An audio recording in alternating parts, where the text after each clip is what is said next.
All right, folks, let's go ahead and hop into it. Hope you guys are having a great Saturday. Sorry for the slight delay. Wanted to get a drink. I'm thirsty. Thirsty today. Okay. We can play some games here in just a minute. I figured out how to get rid of the turbo button in RetroArch, which is not obvious. What you have to do is go into the binding for it, and then you just press the Y button. Don't click it. You just press the Y button and it deletes the binding. So that way it's like, oh, I could set the turbo button to do the grinding thing, and then, you know, I can turn it off when I need to. So very good to learn that in that little bit. All right. Here's what I want to talk about before we hop into the games while people are coming in.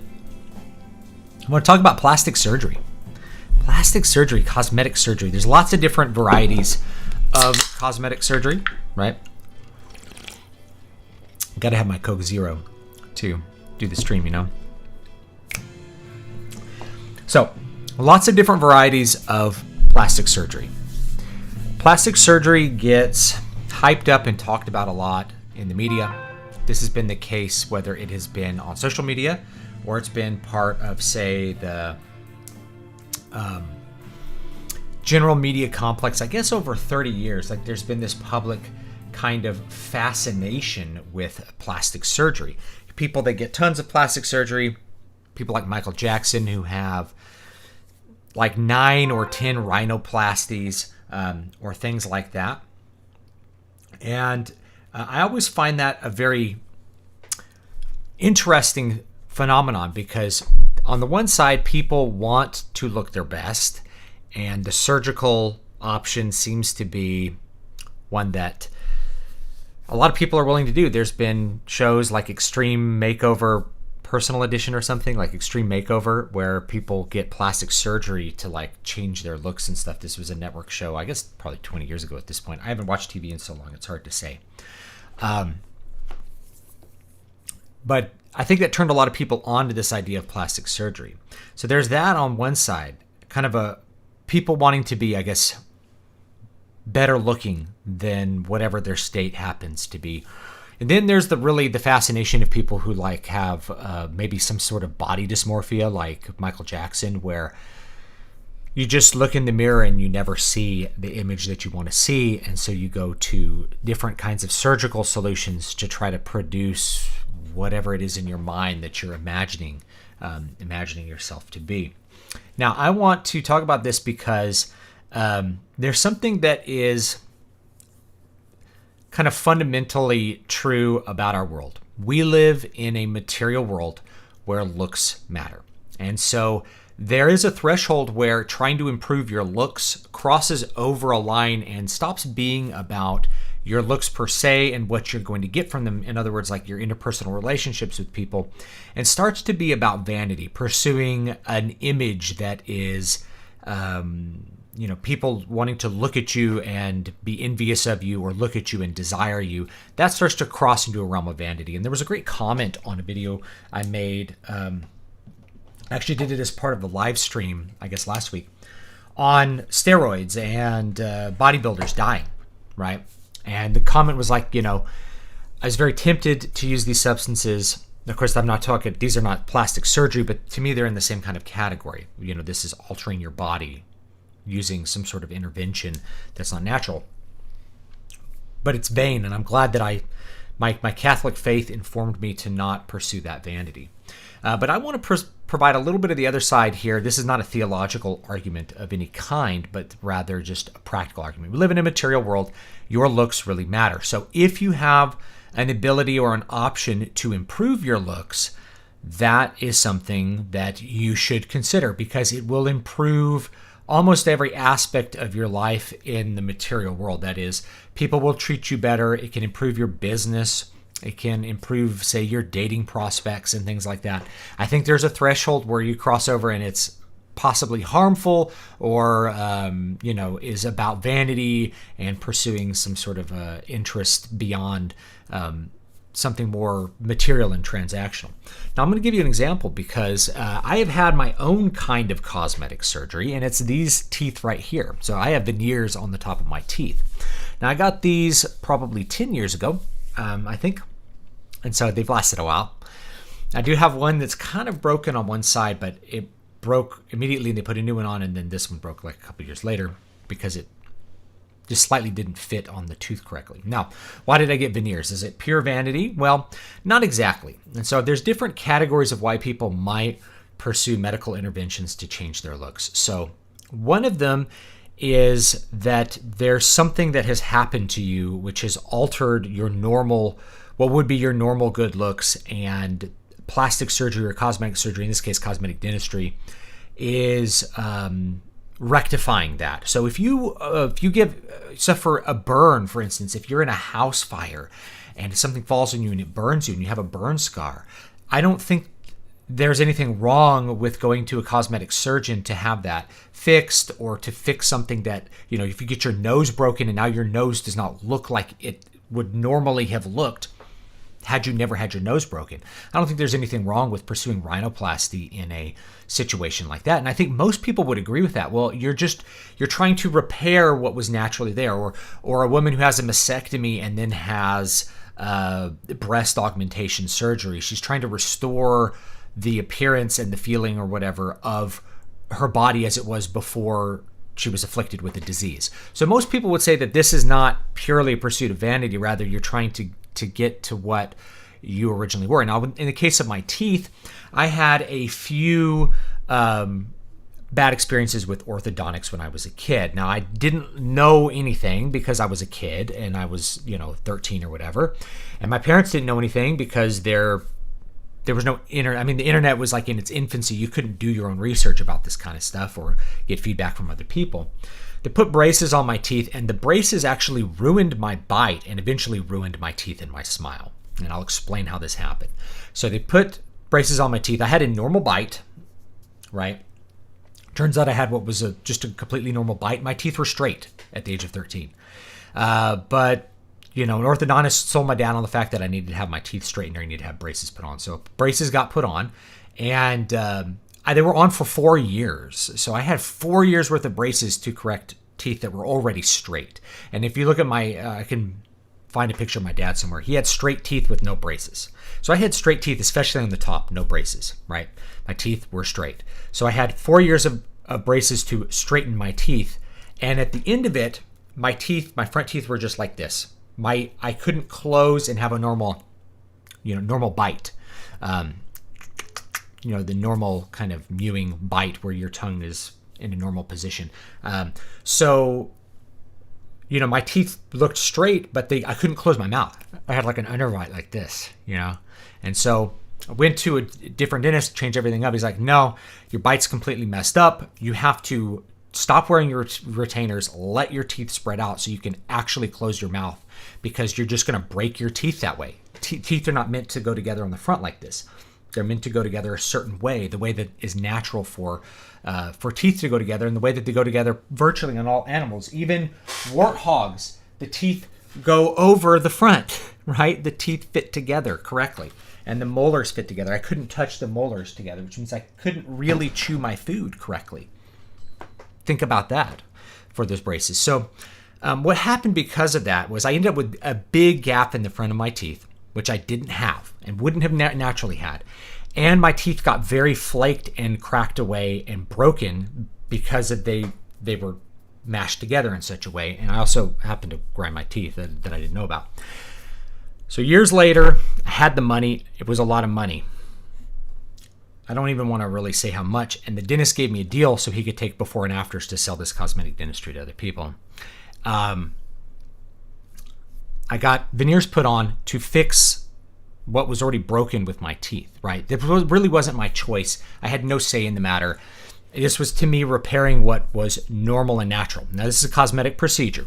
Do I think it was worth it? And I want to say it was in the neighborhood of it's definitely north of like $5,000 to get it done, okay?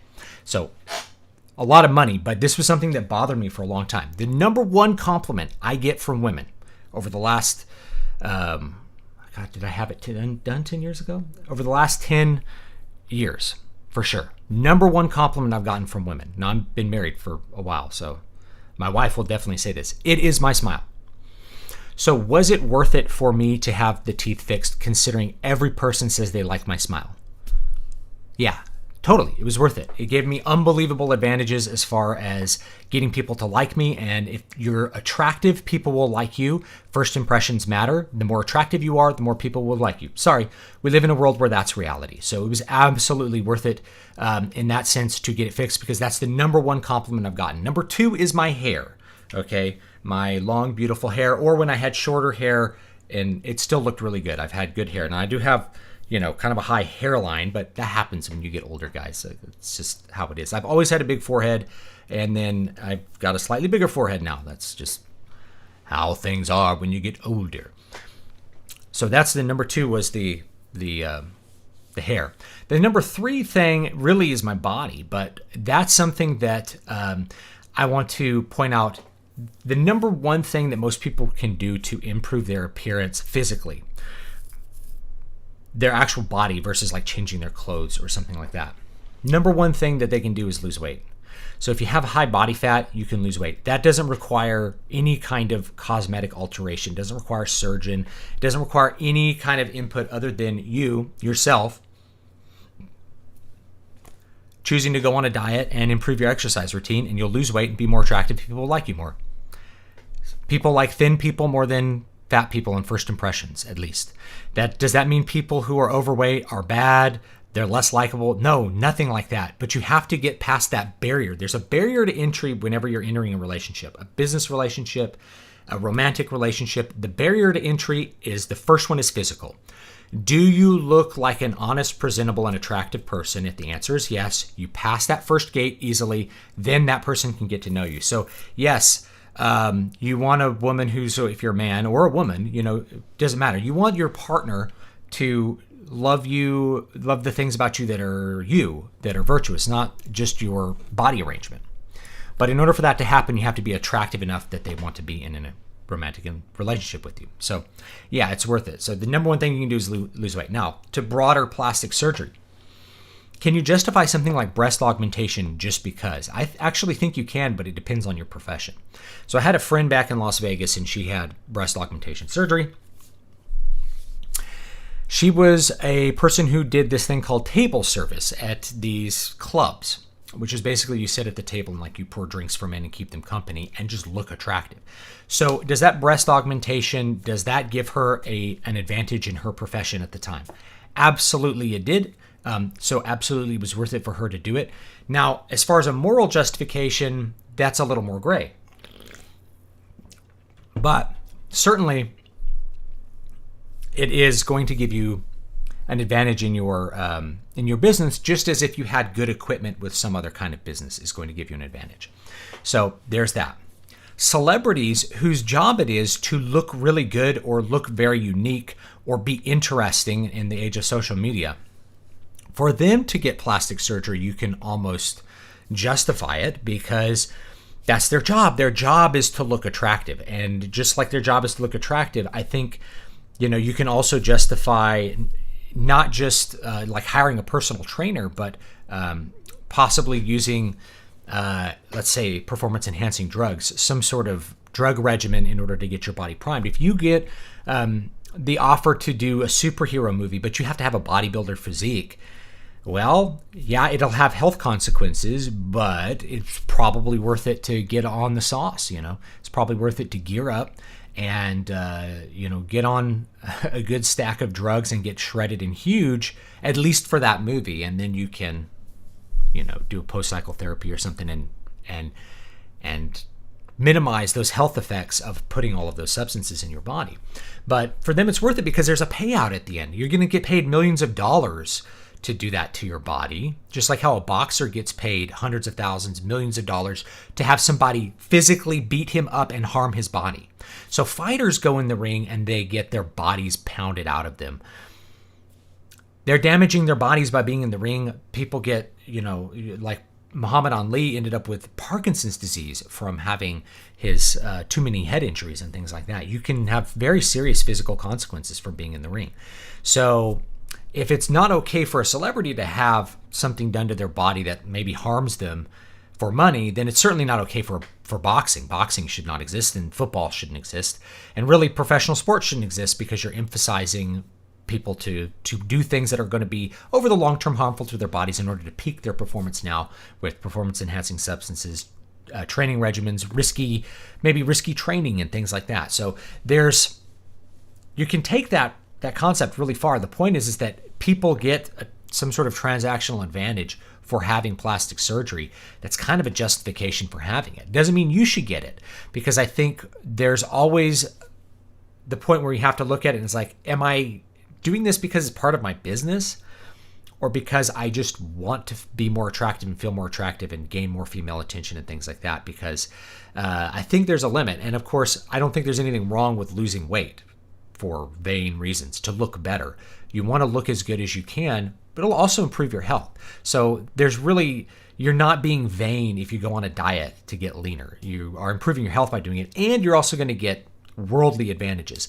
And I personally, this is not a theological argument, but I personally don't think it's wrong to pursue worldly advantages.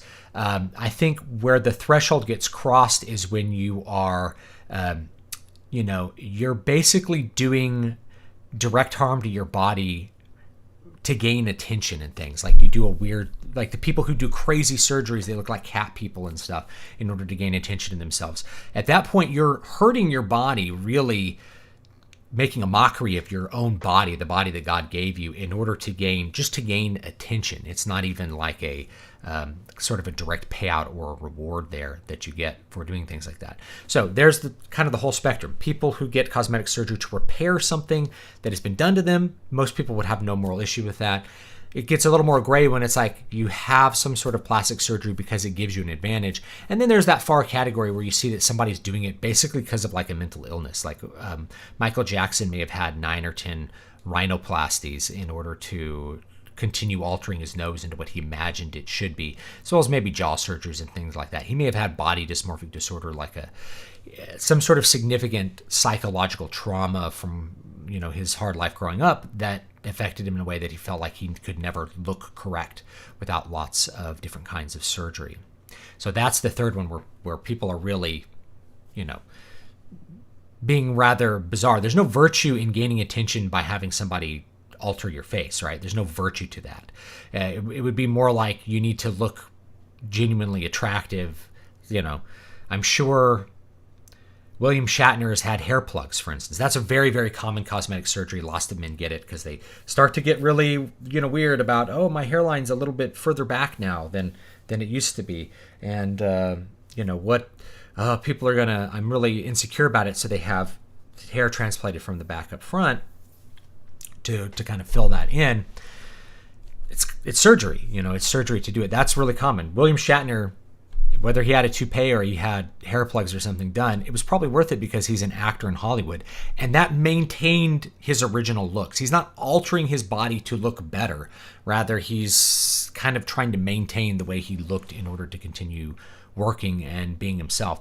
And I don't know, I think you can make an argument either way there. I don't think Christopher Lee, for instance, really had any cosmetic surgery, but he was Christopher Lee and could simply command the screen no matter how old he was and how wrinkly he happened to be. He was a very imposing presence.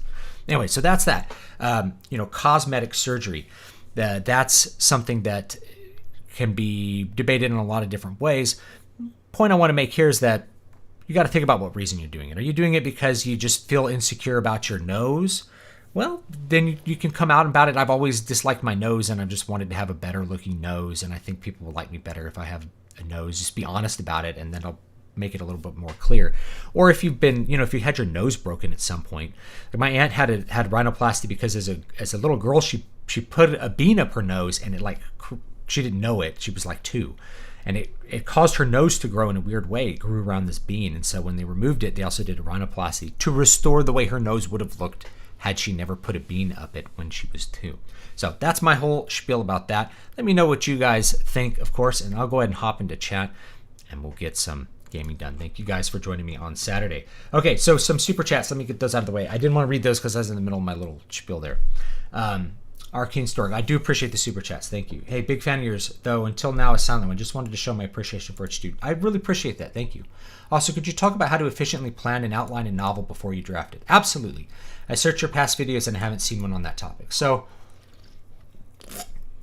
I haven't gone that big into outlining because different people do it differently depending on their writing process. But I'll just give you an example really quick. So whenever you outline, it's good to go from the big down to the small. And my details as far as outlines will go vary a lot depending on what kind of work I'm doing. I just finished this 22,000 word novella that's going to be part of the Pulp Rock anthology that I've plugged on the channel a little bit. And actually, I don't know if I still have the Kickstarter page. It may already be done. Let me see if I can find it real quick. Grab from pages. Let's see if the Indiegogo, I think you can still buy in on the Indiegogo. It's closed now. Anyway, maybe we'll have another one, or you can just buy it when it's out. So for that one, I did a scene by scene outline, and this is how I outlined it. In fact, let me just see if I can find it. I'll just give you an example.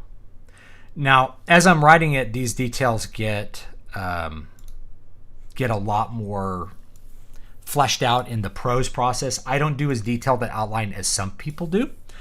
But other people will go and do like way more detailed stuff than this. Let me see if I can. There it is. Let me get this on the screen here so y'all can see it a little bit here. Okay, so here we are. I just called it Music Story Planning Document, and I just started. It's going to be a story about music, so I started with the big idea. I did like a setting, and then I had like a distant future. I wrote a bunch of notes about what I imagined for it, this kind of stuff. The 20s, they have these like entertainers who can travel between these empires, and therefore a few of them are basically hired to be spies. I have a list of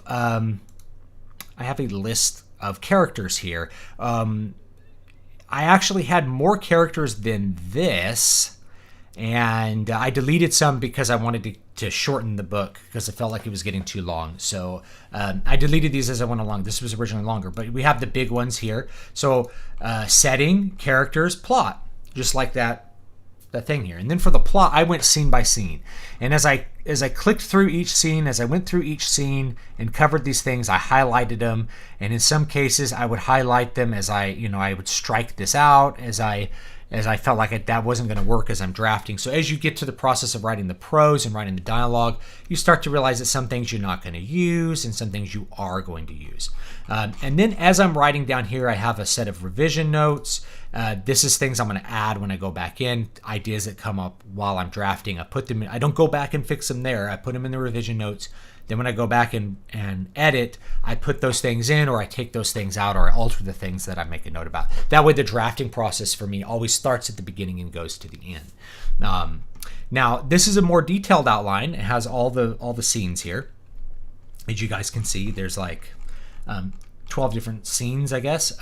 But I ended up in the document breaking these things up into, let's see if I can find the document here. I ended up breaking these things up into 12 different little chapters, and there's some sub scenes in these chapters, and each little chapter is a different planet that they're on, or a space station that they happen to be on. So that's what it ended up looking like for the complete thing, is that there was 12 little scenes here planned out, and then as I wrote them, I just clicked them off, and then I knew exactly where it was. And for me, it's really, really general. It's just like, this is what happens in the scene. It's like a story treatment. Other people go to like much more fine detail even than this, and other people, it's much more loose. When I'm doing a bigger book, I tend to do things a little bit more loosely. It's rather than having a bunch of scenes or chapters, I don't go to that detail. I just have an event sequence, however long it's going to be, and each event has its own line. And as I write the book, I go through each event, and then as I come up with ideas to change those, I maybe reorder them or things like that. I just boom, boom, boom, boom. I go through each event, and the events are pretty big. Event will describe maybe 2,000 to 3,000 to 5,000 words worth of things happening. Like, they go to these ruins and find ghosts. which happens in one of my books, right? Happens in this book. I think I wrote that. They go through ruins. They find ghosts. The ghosts catch Helga. They put her in prison. They break out by doing this. That's like 2 chapters of stuff, but it only takes up like a little tiny space on the page because I'm going to be doing all the imaginative, detailed work while I'm doing the prose, and that tends to be how I do these things. As an individual. So how you do them is going to vary for you, but to me, I think you need these basic ideas. Start with the setting. Where is it taking place? What are the rules of the game? The characters, who is going to be doing it? And as you come with characters, obviously you can go back to your character section and put them in. And then the plot is the event sequence. Now, going from big to small with plot, let's briefly talk about that because plot structure occurs on different levels, kind of fractally. So you can use like a 3-act structure or a 5-act structure or really any kind of large structure that you want. A 3-act structure is usually going to have an exposition, a middle section where I just call it like the chaos section, where things are uncertain up in the air and the characters are trying to figure out what to do. And then the 3rd act, which is the characters executing a plan that they've come up with in the middle act to resolve the plot. And this actually works for virtually any genre. You can do it in romantic comedies. Here's Bill. He lives in Seattle. He has a job at a coffee shop. He meets a girl and falls in love with her. The middle act, turns out the girl already has a boyfriend. What's he going to do? The boyfriend's really a jerk, but she doesn't know it because she only sees one side of him. How's he going to win the heart of this fair maiden and expose the boyfriend for who he is? And then, maybe the 3rd act, you have some surprises where it's like, he executes a plan where she can see him secretly at work, like abusing people and grabbing butts and stuff, the boyfriend. I'm just coming up with this off the top of my head, but I'm thinking, man, this would be a pretty good little romantic comedy. And in the process of doing that, she gets very upset because she spied on the boyfriend. She does break up with the boyfriend, but the main character maybe loses his interest in the girl. But maybe there's another character who's been there all along who actually likes and appreciates him, and then he suddenly notices her and realizes that maybe she worked with him to expose this bad boyfriend, but then he realizes that he has actually developed authentic feelings for her. This would be a really standard kind of romance or romantic comedy kind of plot. In fact, this would be an anime series as I'm describing it. You could make an anime series out of this. It would be like, 2 characters, Yoshi and Sakura, team up to get rid of the boyfriend of this other character, and they do it, and then at the end, Yoshi figures out that he likes Sakura, and they kiss and tell each other that they love each other, and they have an authentic love. It's kind of like, actually, Toradora has basically that plot, but just like kind of reversed. Rather than trying to get somebody to break up with somebody else, it's like they're trying to help each other get the person they have a crush on, and then at the end they figure out they've developed a more authentic love with each other. So that's the big structure. And then when you go there, you go to Act 1, and then you can break it down. This happens, this happens, this happens, this happens. Here's the transition to Act 2, where the conflict really comes into bloom, where the character realizes he's in love. That's the transition into Act 2. And then the transition into Act 3 is we've come up with a way, we've come up with a plan, and we're going to execute that plan. And usually with Act 2, you have like kind of things that get thrown in the mix that stop the characters. And so then from there you can go to Scene 1. Scene 1, Bert's in the coffee shop. He meets a girl. She offhand mentions how much she likes his favorite band. He ends up having this long conversation with her. Scene 2, they meet randomly somewhere else, and they make another connection, and funny things happen. You come up with jokes that happen in the middle of it. Like Scene 3, he realizes he's in love. Scene 4, he sees her with a boyfriend, and then that's the transition into Act 2. What's he going to do about it?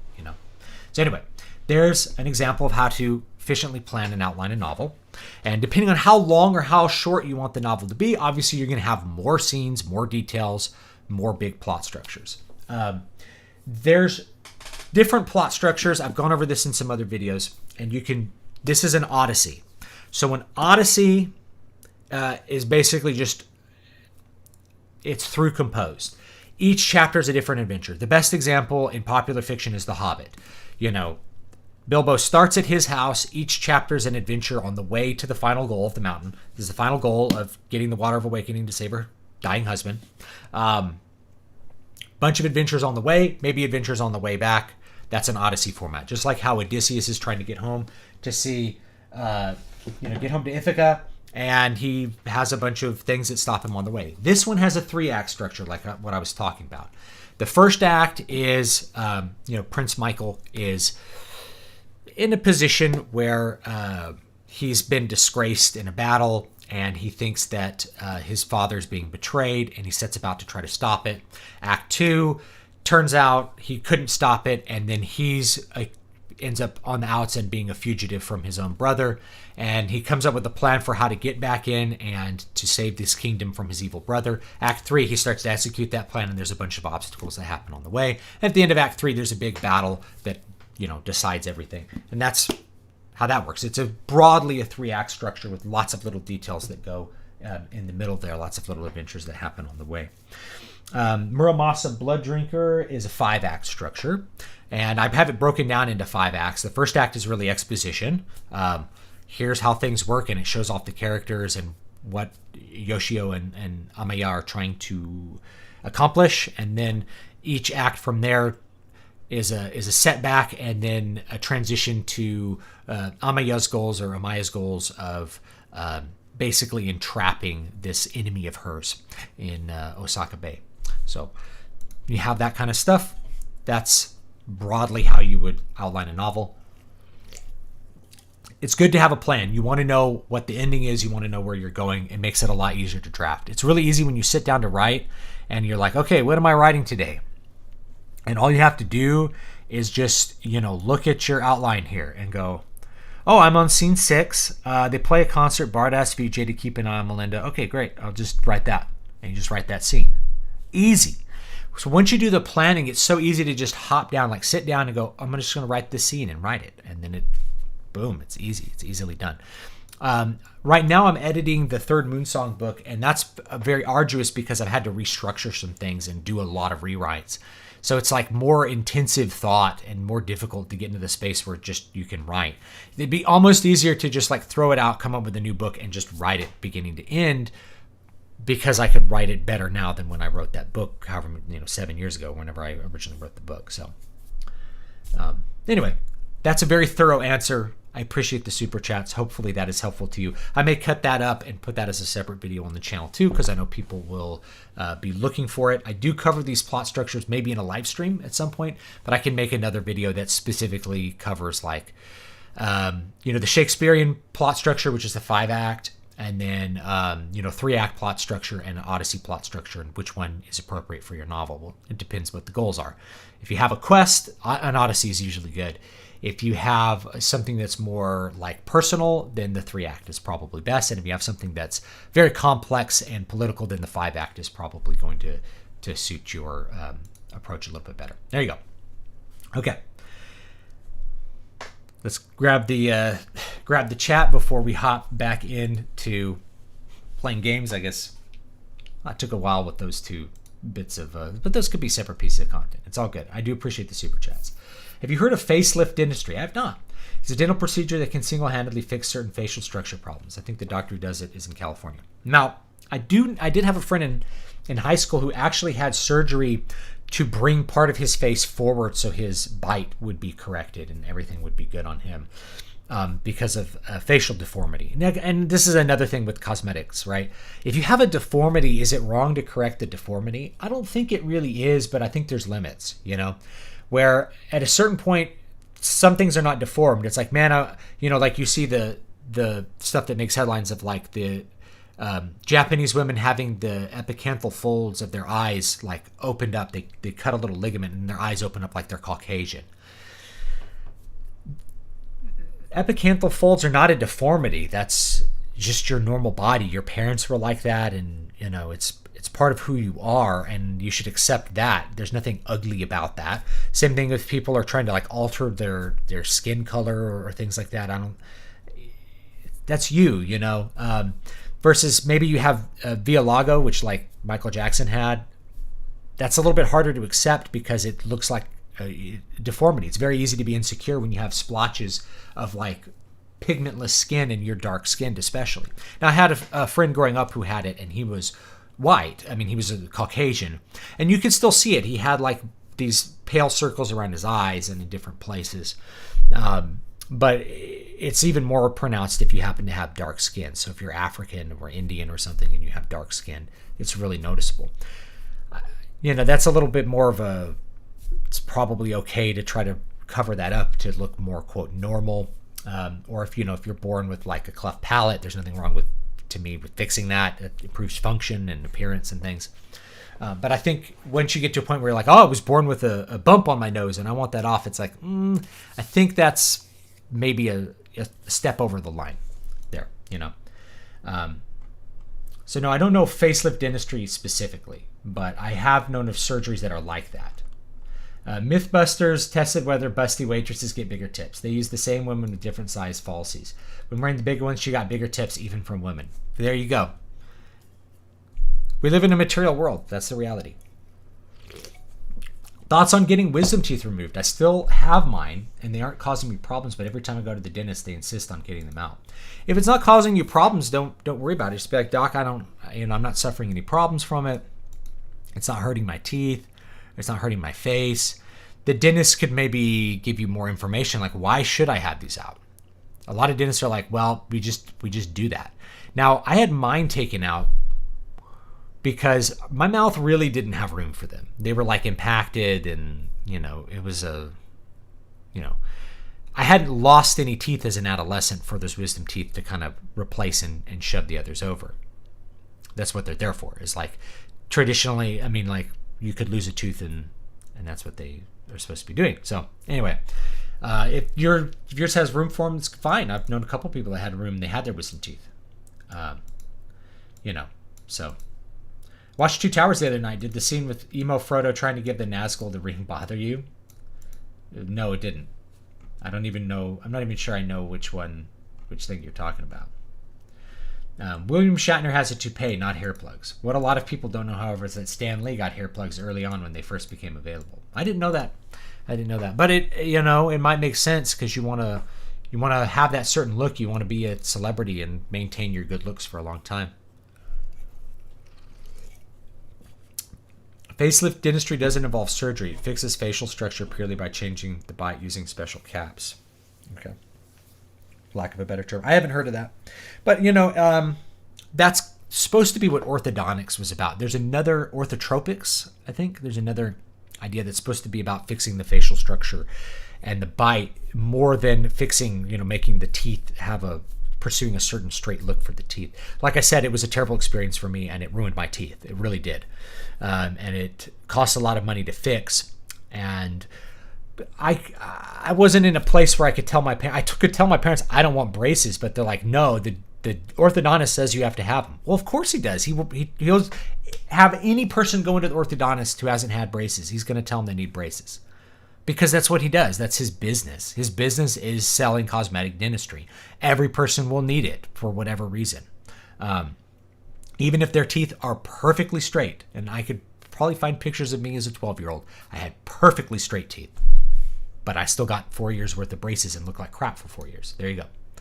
Will there be a sequel to Godseed? Probably not. And that's because the IP really was created with my brother-in-law, and he has no... it just puts it in kind of a nebulous area where I wouldn't... Yeah, I just don't want to work on an IP that I don't own completely outright. Got mine out as a teen, and I would say if you don't need them out, don't. It ended with me getting grabbed by my dresser. The drugs they give you is also something to think about. Yeah, that's true. Grabbed by your dresser. I don't know what that means. Okay. I got mine out, and I had dry sockets. I had a lot of complications. But I still had to have them out because they really were like impacting my teeth. It was bad. Rita Hayworth was originally a Latino named Margaret Carmen Cancino. When she came to Hollywood, they bleached her skin, made her hairline higher with electrolysis, and dyed her hair red. Interesting. I didn't know that. Emilio Estevez and Charlie Sheen are brothers. Fun Fun fact here. Here we go. Final Fantasy 3. Let's run it.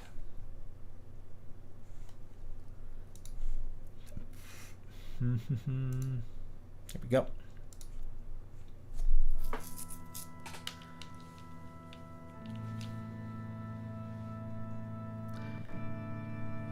There we go. I figured out how to get the turbo off, so this shouldn't be too much of an issue. There we go. Next time you're gone, this is where we were. See if we can do this without dying. Let's see Sigma skills here. Blitz skills. I'm trying to remember what suplex. I think it's XY down up. That's probably what we need to use. XY down up. XY down up. See, I should have some tonics here.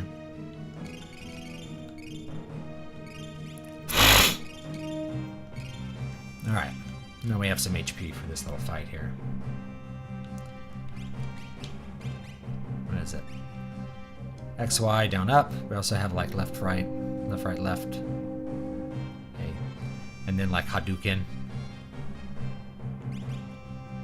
Yeah.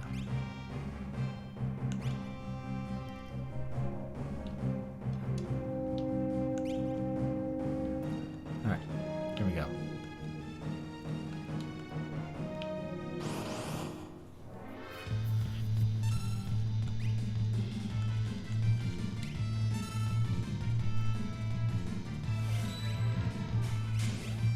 I like how we can throw some stuff here. Let's throw this. See what that does. Oh, that does a lot of damage. Oh.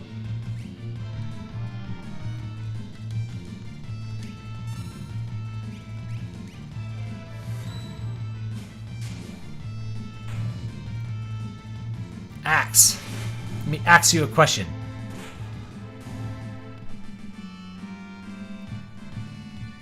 Martin Sheen's real name is Ramon Estevez, yeah. Hey, nothing can beat the music of hundreds of voices screaming in unison. Mwahaha!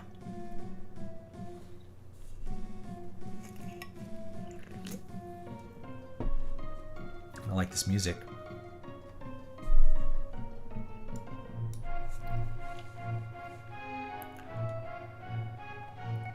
Sir Hagar! Sir Hagar. The Empire's base is bustling with activity. Something must be up.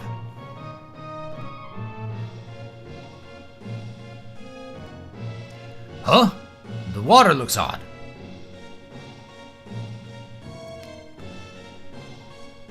Man, these graphics look good. Oh! Oh! No, I'm falling down! Oh.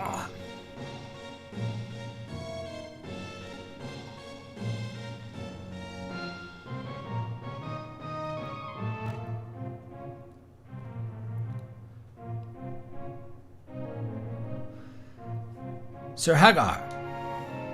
Yeah, the real name is Estevez. This is poison. What low-down, contemptible... Guard our liege.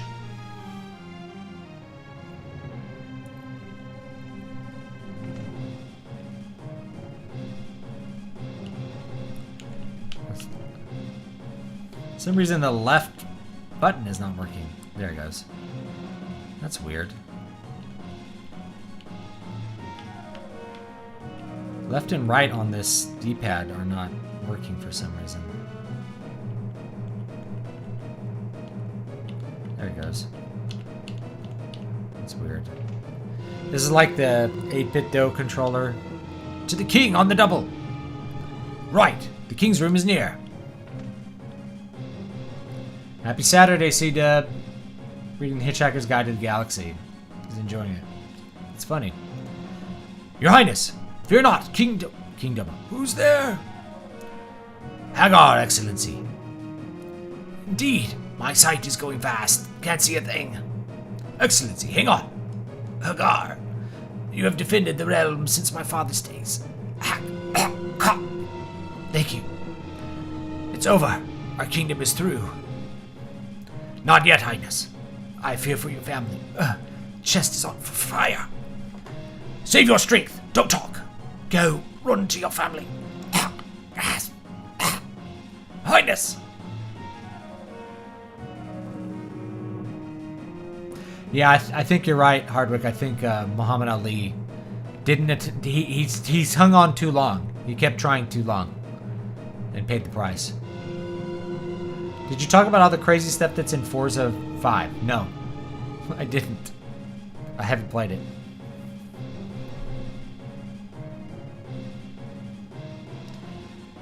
There have to be some survivors in the castle. Let's split up.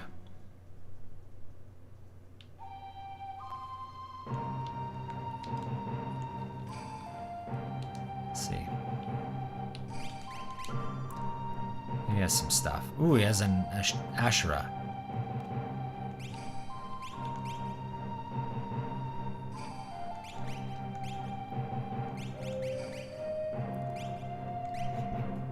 He has sword tech. Does he need a relic?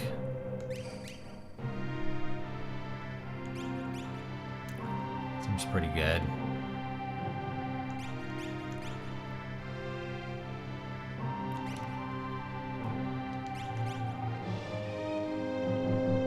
Yeah, the music's awesome.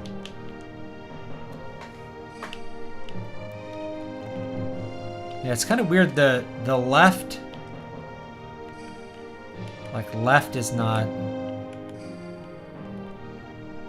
Like, the left and right on the D-pad are... sometimes just don't work right now. Try plugging my SNES controller back in. That might help. It's kind of weird. Let me look around here. Who was more popular in their time? Probably Ali. We're through. I can't say for sure, though. Here, too.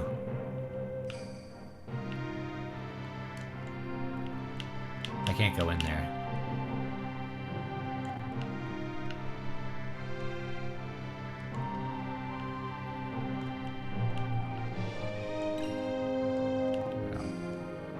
It's always like a hidden item or two somewhere, you know?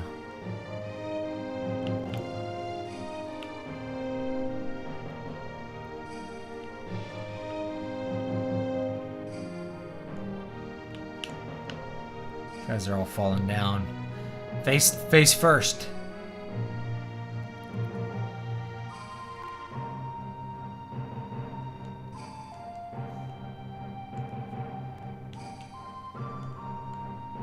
Guess I can't go this way.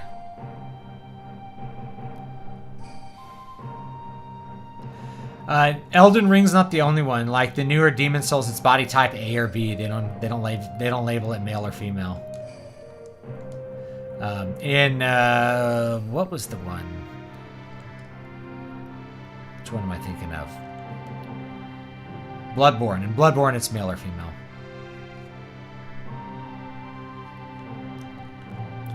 They should just, like, not give you an option at that point. Ubisoft has been doing the body type thing for a while now.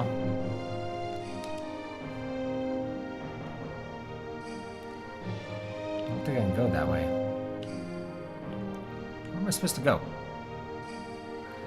It's good little music, I guess.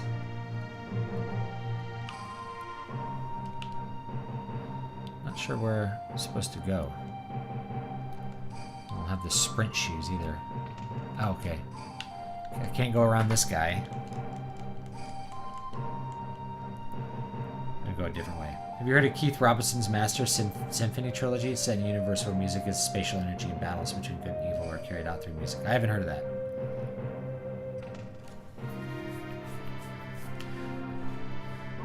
I do like how in Tolkien, though, you have like the world basically created through music. Here we go. Actually, I should check that other room. It's usually like a little... might be a piece of gear in here. Yeah, there's a chest. Elaine! Elaine, wake up! This can't be happening.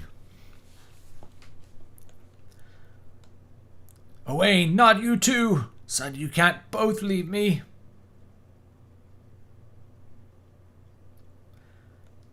Dear me. Impossible.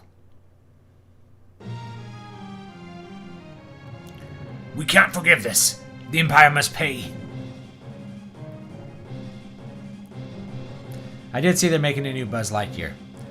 I am Hagar, retainer to King Doma. The enemy. Get ready, everyone.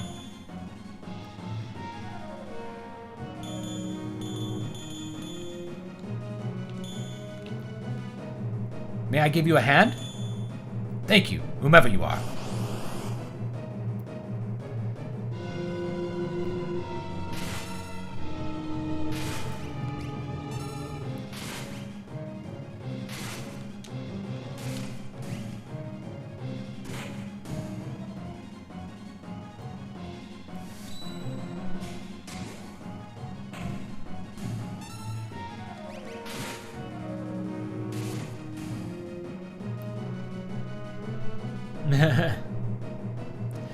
Yeah, it's the Buzz Lightyear they're making is like the movie that the Buzz Lightyear toy was based off of. It's kind of weird. It's got a weird meta to it. What a mess. Be careful, sir.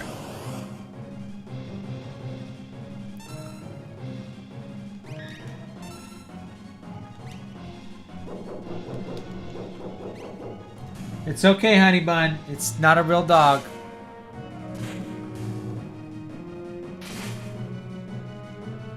Dispatch.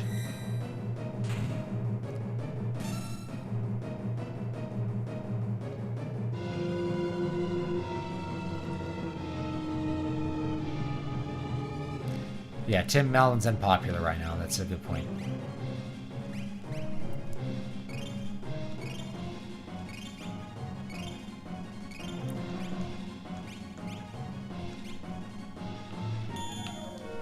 Look, we're gonna have to do this together. The thought had occurred to me as well.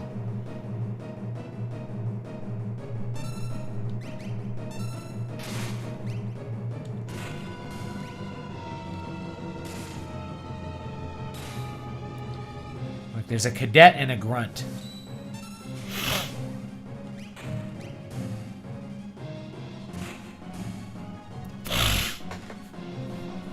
Four was already pretty bad, yeah. Thank you, kind sir.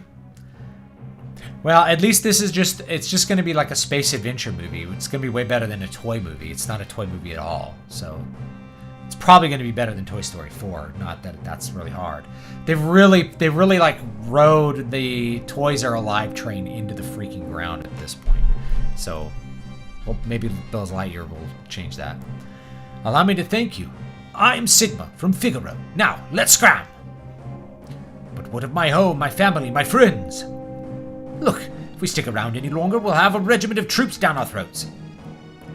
Got 'em! Over here! Oh boy. I have a great idea. Come over here.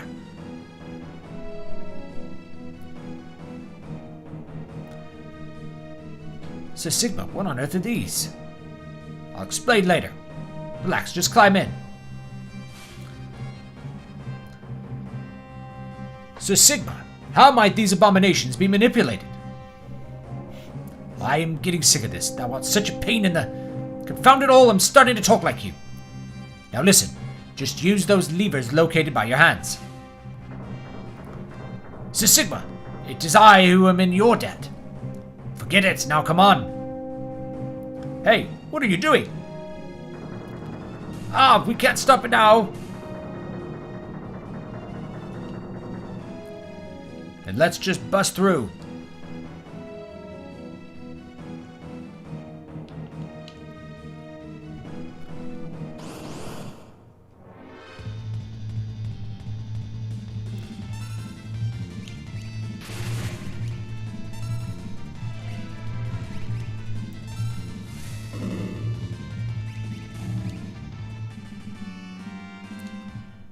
I like the Magitech armor.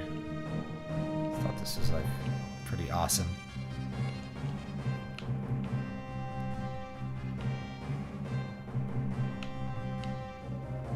this way. There's nowhere to run.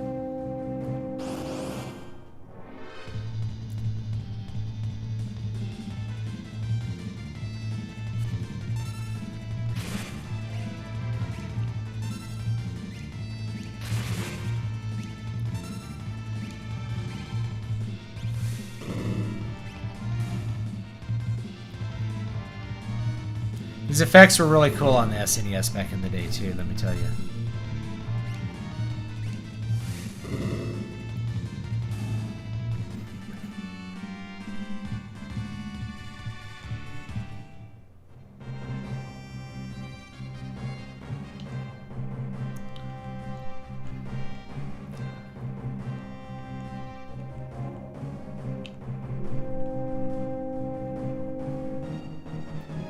Said anything about running.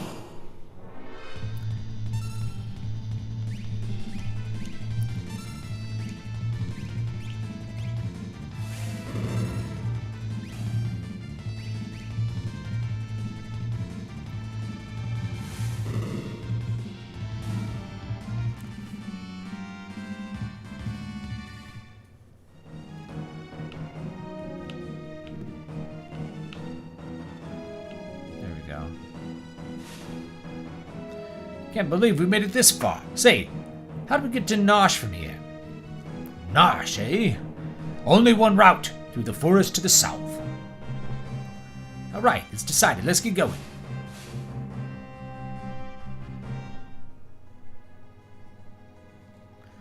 Yeah, I did an unboxing video, but I need to edit it down because it took me like 30 minutes to like unbox all the stuff and look at it. I was like, this is way too long a video. No one's going to watch this crap. So, I need to edit it down. I can do a review once I play with it a little bit. I'll play it with my son. Diets are easy to be in a perpetual bulking phase. That's called the normal American diet, isn't it?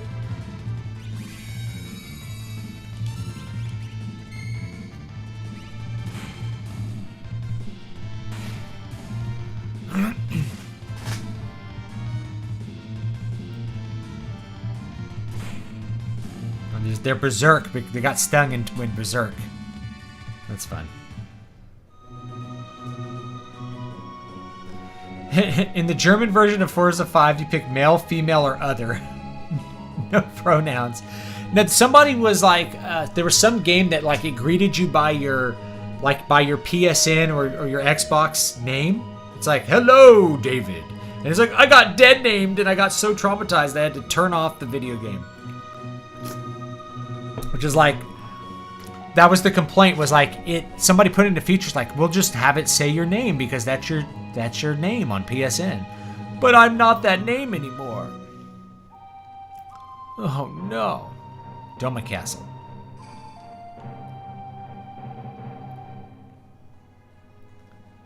Broadsword!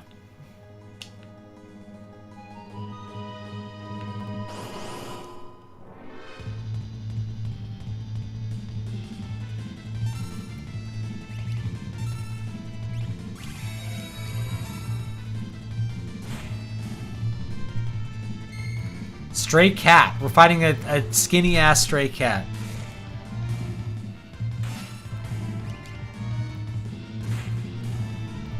Yeah, I could just change your account name, but I don't think I think maybe it's hard to change your account name after the fact. I'm not entirely sure what the problem is. Phantom Forest. Ooh, I like it. I like it already.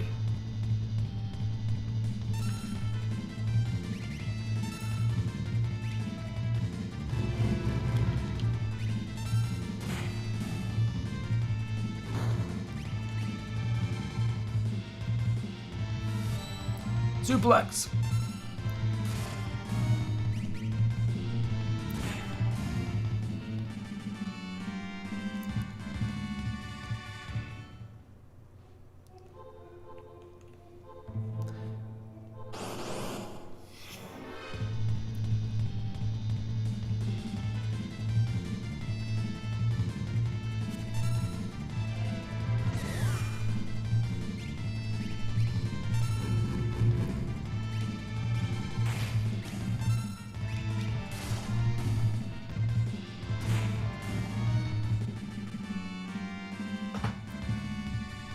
It's literally a dragonfly that sends you into a blind rage with its music.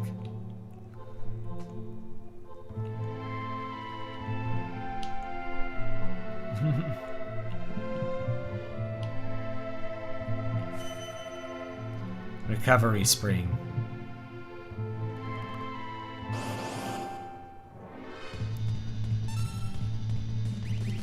If 38% of like 15 to 30-year-olds are gay, then you absolutely can't say you were born this way. Like, that entire argument goes out the window. And you have to just make the choice that, like, or the thing that, like, I'm just making a choice via my... Oh, it's the Lost Woods. We're in the Lost Woods. Luckily, the enemies are really weak, so it's really easy to just kill all of them.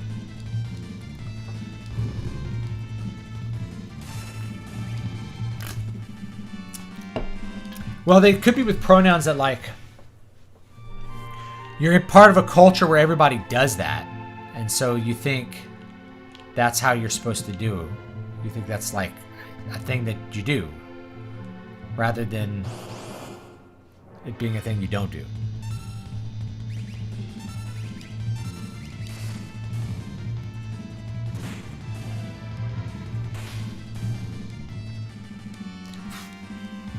Old Forest, yeah.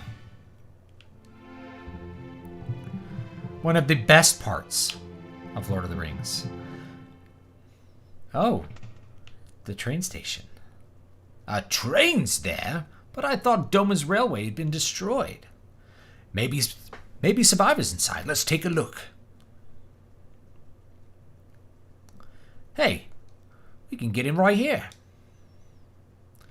Sir Sigma. We can't just wander around out here. We have to go on board. Sir Sigma. Don't worry. Sir Sigma. And Margaret had facial reconstruction surgery. Her face got smashed in an accident when a stage fell on her. I didn't know this. Her plastic surgeon was a genius. I know Mark Hamill had to have facial surgery because of an accident. And yeah, I mean, that's something with plastic surgeons where you're really glad they're there because they can do things like that. They can fix things like that. Most people, it's just, you know, I'm fixing an insecurity. Yeah, here's the basic thing. Like, you can't say you're born that way if it's that high. I don't really believe it. That's high. I'm just calling BS on that. Let me off. This train's haunted. It's like some guy's like, I think I might be somewhere on the gay spectrum because I saw Arnold Schwarzenegger's body and I thought it looked good. It's like, no, that's called being a human being. It's moving. If we don't get off now. But basically, it's the end of a long transition where can't leave the train now. Your sexuality is something you are rather than something you do.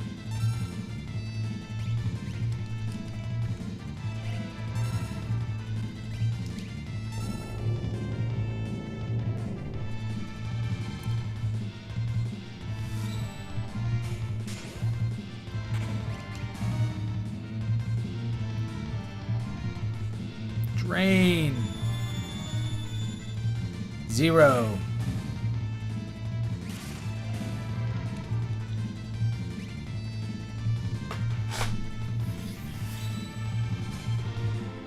Missed.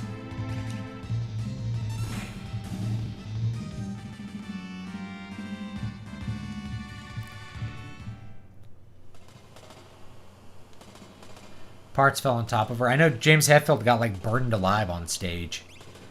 Had to have like skin grafts and all kinds of stuff. Really sucks. Really sucks.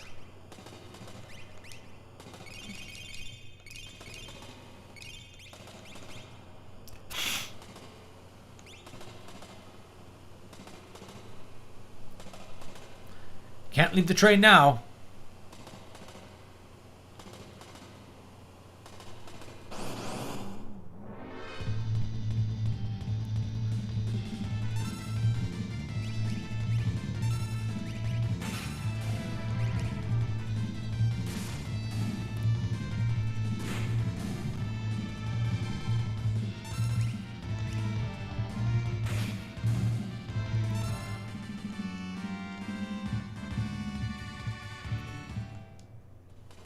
I didn't sign up for any tests.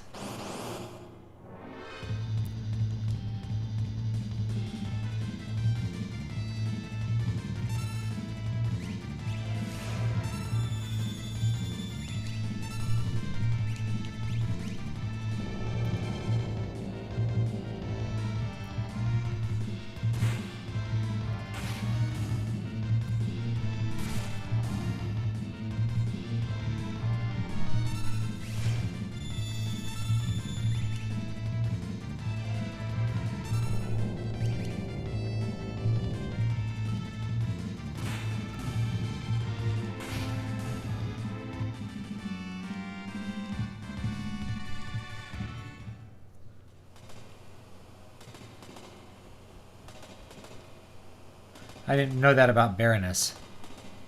We're too late. What's with this train? This is the Phantom Train. It carries the departed to the other side. Wait a sec, I don't want to go there. We all have to go sometime. We have things to do here.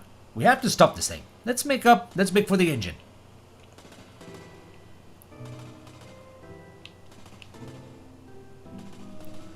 Ooh, ghosts. Look out! Ghost!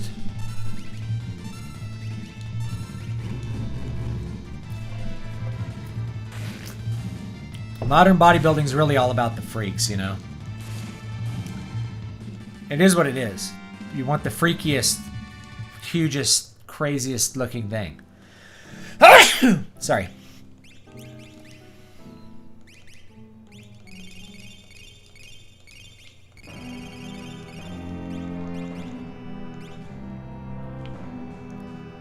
I kind of wanted to see what's out the back of this car here.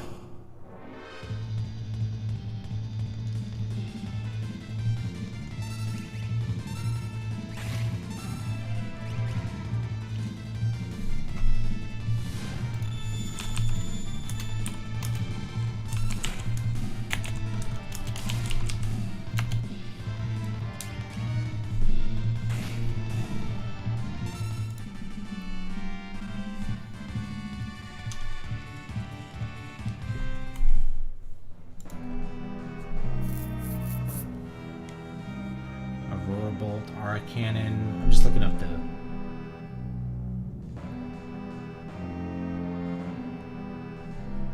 what they do. I want to know what they do, though.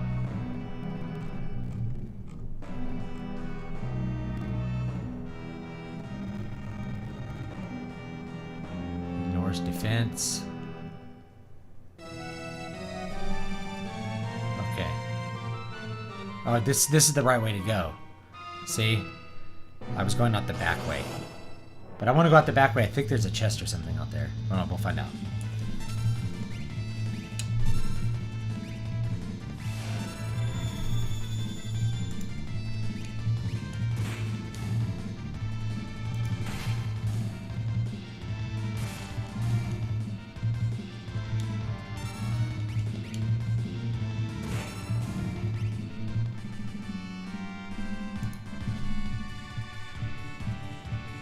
Okay, yeah, we should definitely be using Rising Phoenix.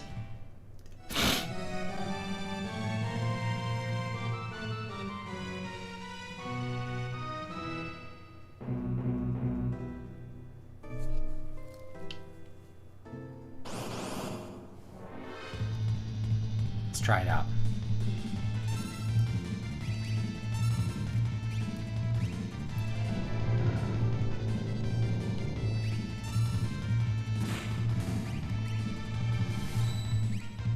Incorrect blitz input. Okay, that didn't work.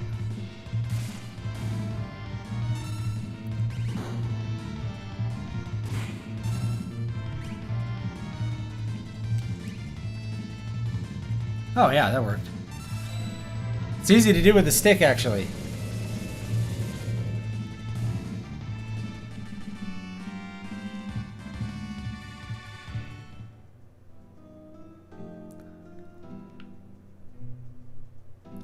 See what's out here. Let's do the tonic. Since we bought so many, we might as well use them. saying? Alright.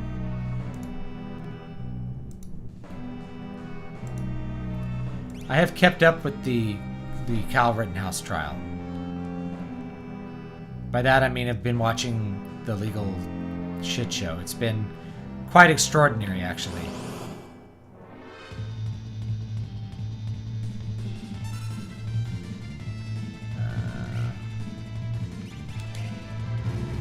What happened here?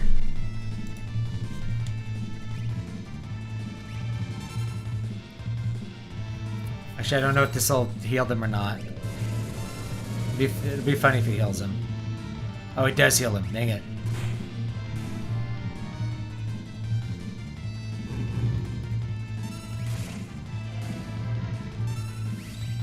Yeah, you have to put the tan on because of the bright lights will wash you out, and then you just look like a white blob out there.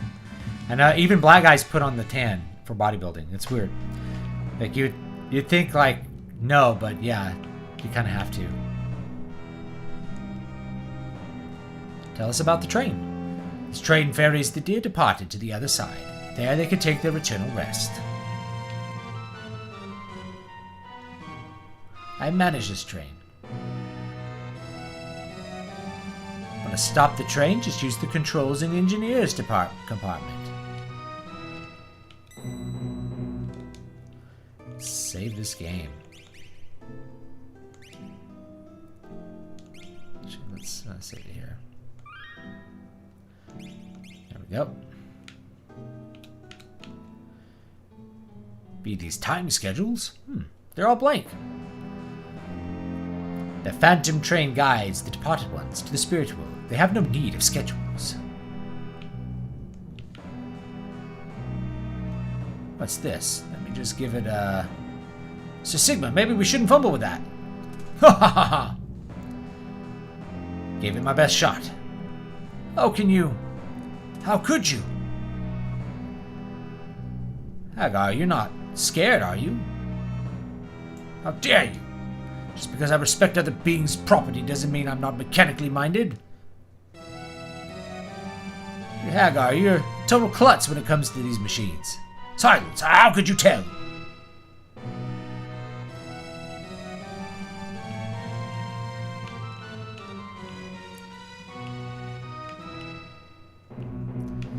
You can suplex a Gundam to death. I'm gonna suplex the train. I'm afraid they'll intimidate the jury. It's possible.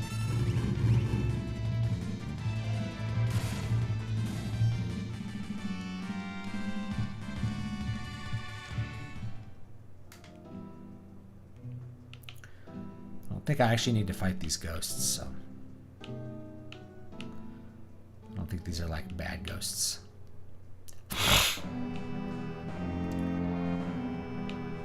I mean, there could be a mistrial just because of a lot of things the prosecution has done.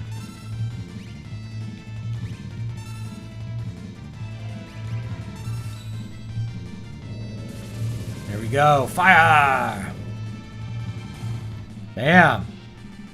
Now that's a good move.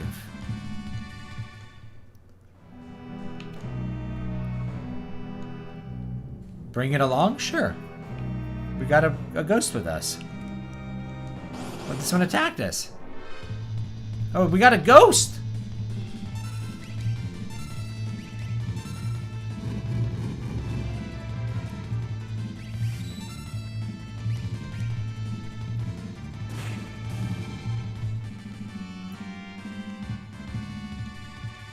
Well, that's cool. We got a ghost friend.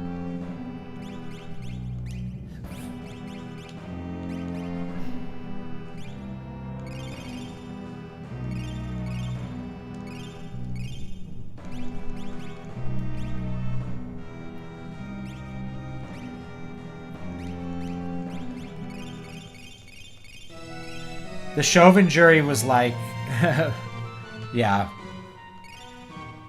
definitely intimidated. People were saying if you don't convict him, like, we'll hunt you down and kill you. They were doxing the jurors and stuff. Oh.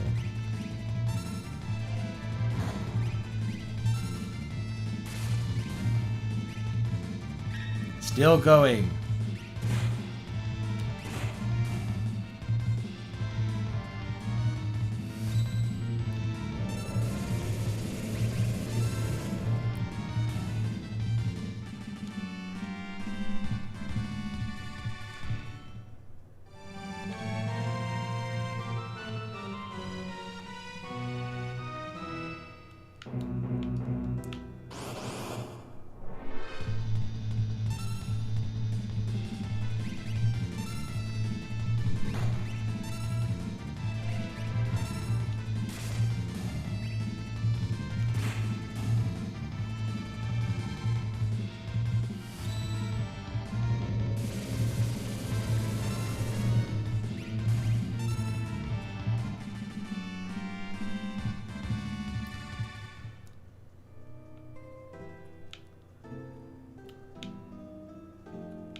Maybe you have to go up top here.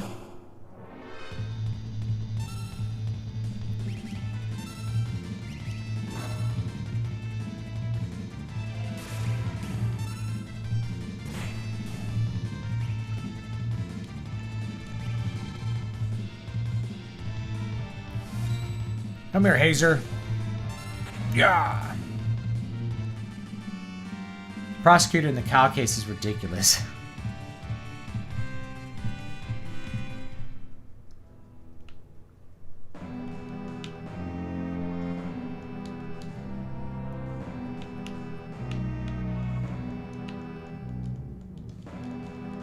Alright, how am I supposed to get forward here?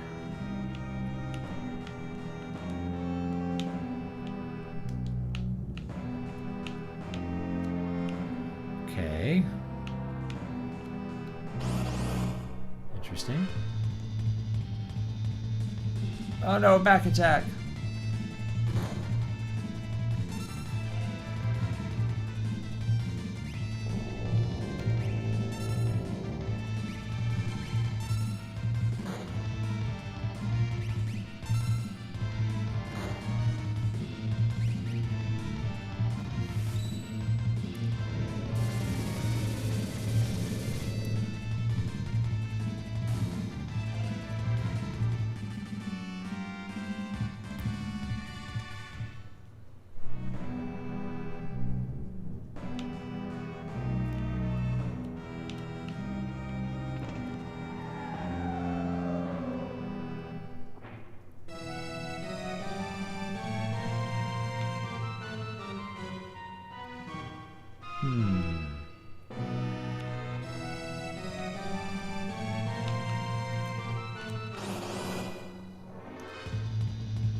Go fire dance. I mean, the fact that he's on trial at all shows that our judicial system's completely politicized. Should never have been on trial to begin with. It's ridiculous.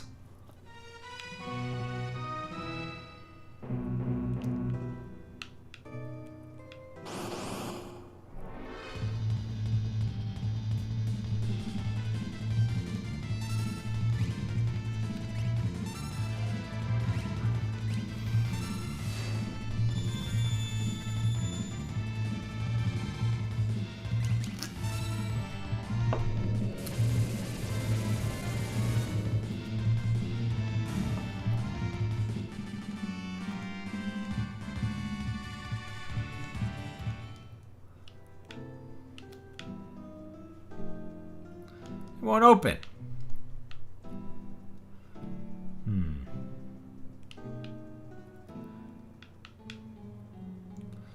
Must have missed something.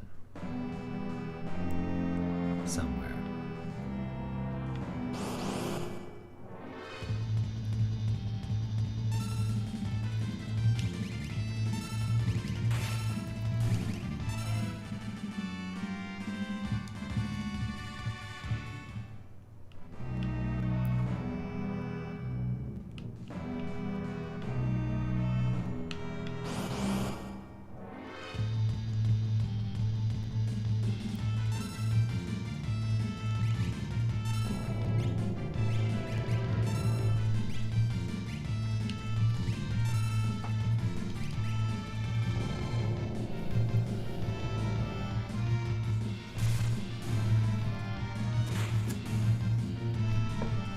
Wonder if I can heal this little ghost friend.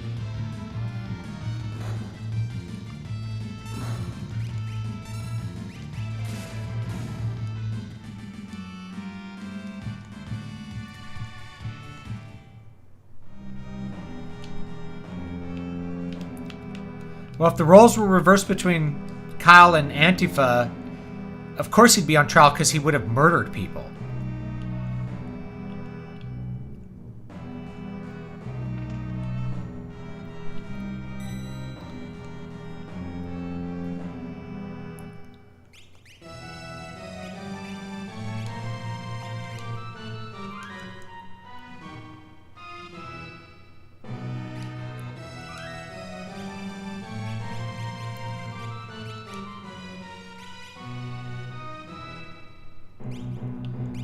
Still probably cheaper to use tonics.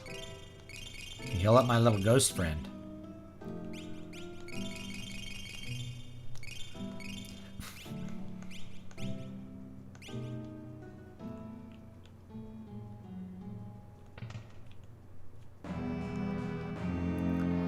So let me give it a...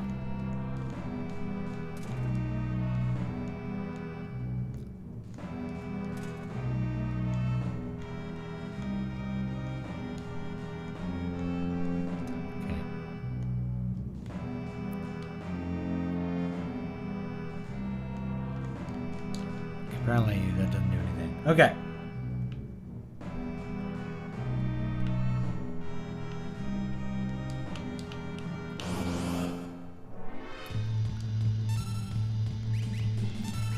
Killing Kyle Rittenhouse would have been A-okay too, apparently.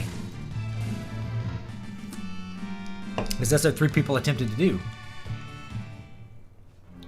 When they pulled weapons on him and prepared to kill him.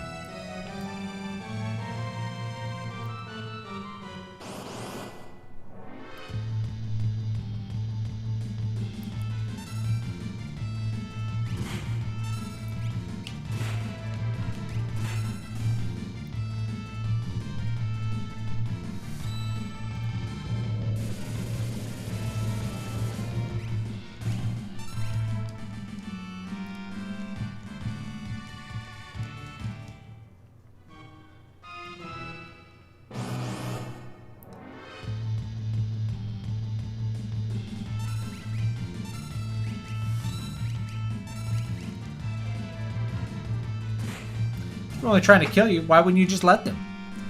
They're only trying to burn your business down. Why would you just let them? You have insurance.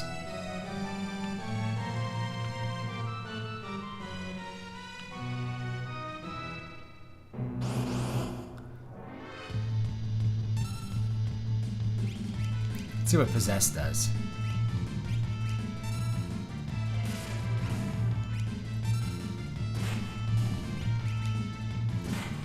Nothing, apparently.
Insurance generally doesn't cover lost sales while you rebuild. Oh, there's a bunch of things it doesn't cover.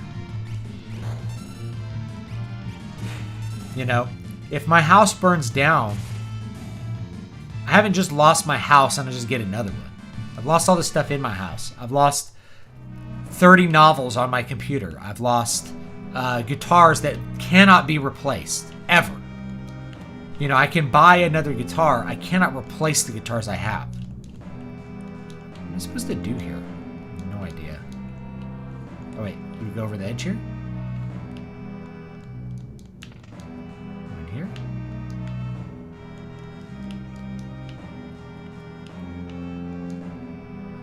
No escape. Uh-oh.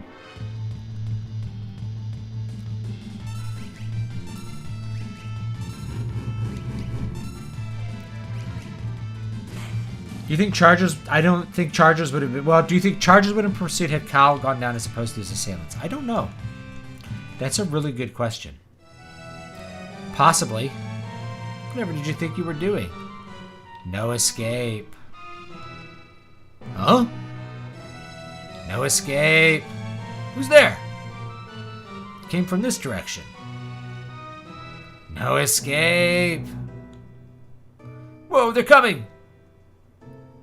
No escape. This way too. You can't escape. Nowhere to run. Nowhere to hide.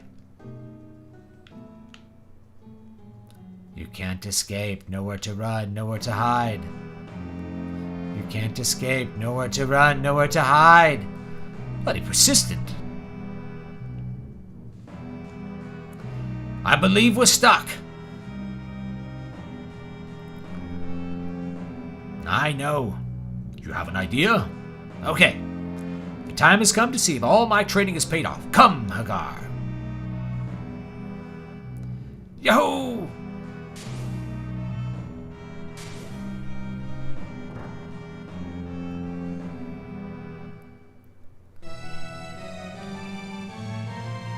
No escape. Hey. Uh-oh? Bloody persistent. We have to detach the rear train cars.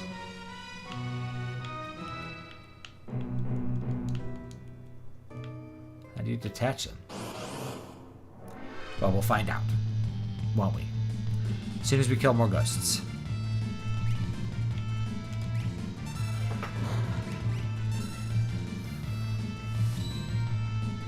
How is that incorrect blitz input?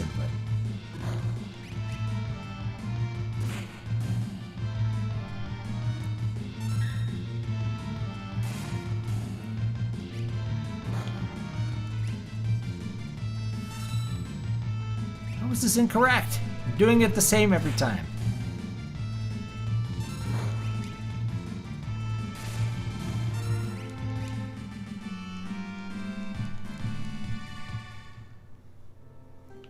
He killed a literal child molester, you know.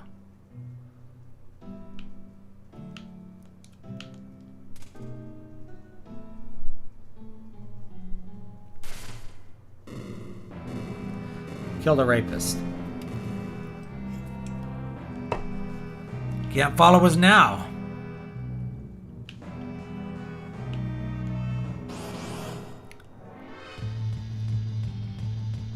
Ooh, look at these guys. Overmind.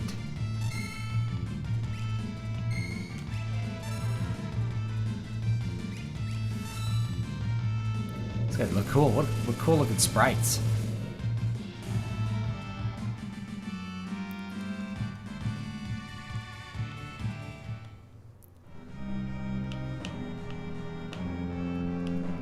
Okay, how do I get... I'm gonna go around the back. Okay.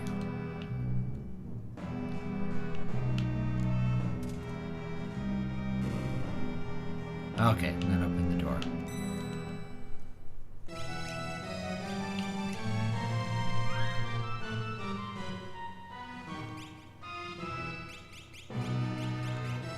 I'm running out of tonics.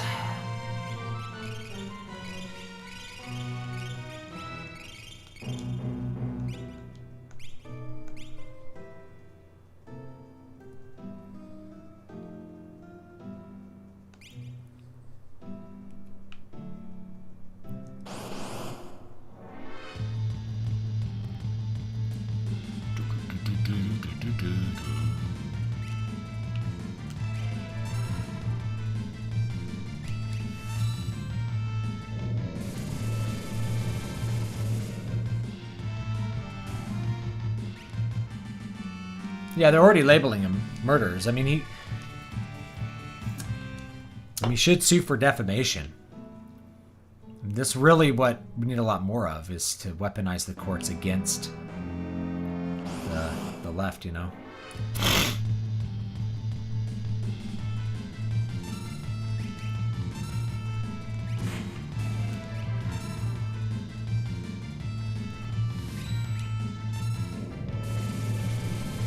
Yeah, there's really no... I mean, the thing about these protests and stuff is, like, a lot of them... It's like January 6th is a great example. It's possible they're not authentic, but really, like, they're not going to do anything.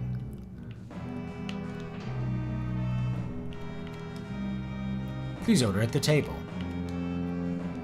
I kind of want to order at the table and see what I get. Let's try it.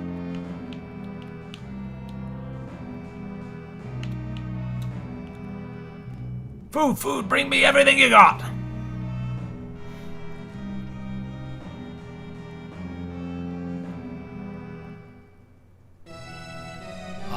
You're gonna be okay if you eat this? Worried? Can't wage war on an empty stomach.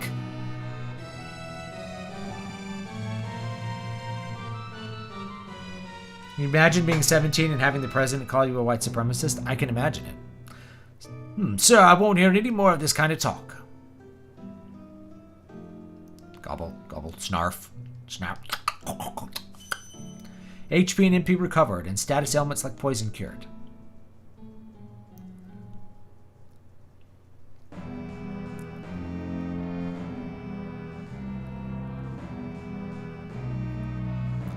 Well, I've stuffed down all I can. Let's go.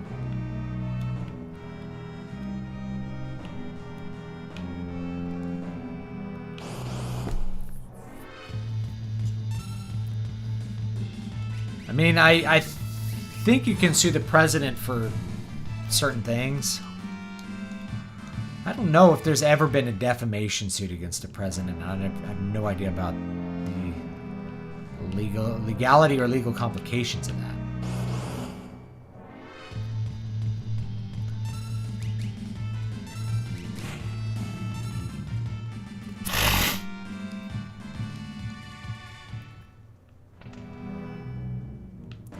So I have standing to sue because he's not actually president.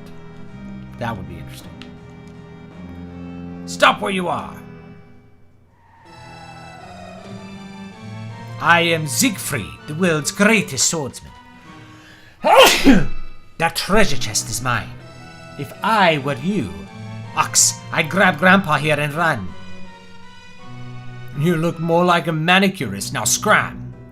Haha! The ox bellows. Allow me to introduce my blade. Go! Guys! Ha! Ha ha! Ha ha! Give up? Well, he doesn't do very much damage, does he? What? Dude's dog one-shot him for 1,500. Oh, the case against Senator Warren against the Covington kids was thrown out because of her position. Interesting. What a bag of wind. Possible. I am the greatest. But I'll still laugh last. Wah, this treasure is mine. Ta-ta, cretins.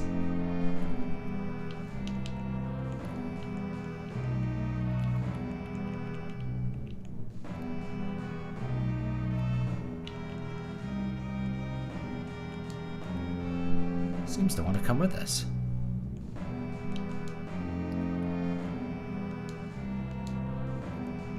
Forget it.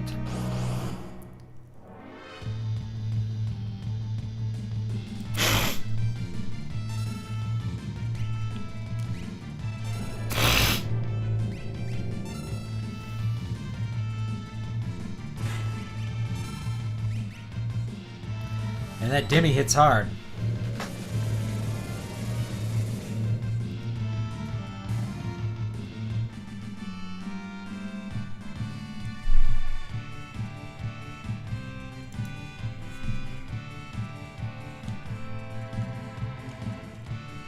I think Biden's just like senile. I think it really qualifies as elder abuse at this point. Don't see anything in here.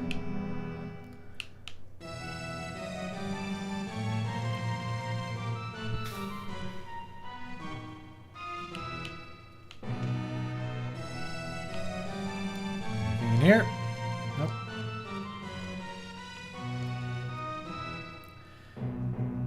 to stop the train. Just use the controls in the engineer's compartment.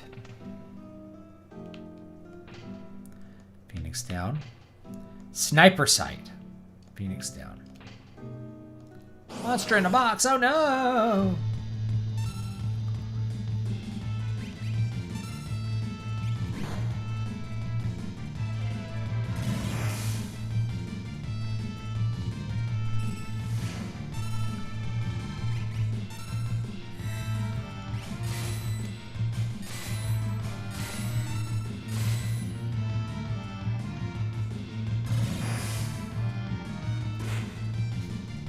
Lightning. It's a cool lightning sound.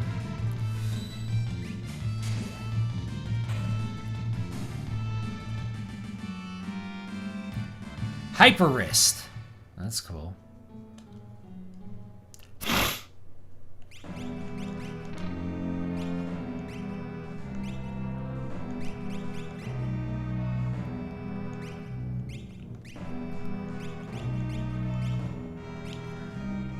Ensures 100% fight hit rate. That's pretty good. Raises vigor.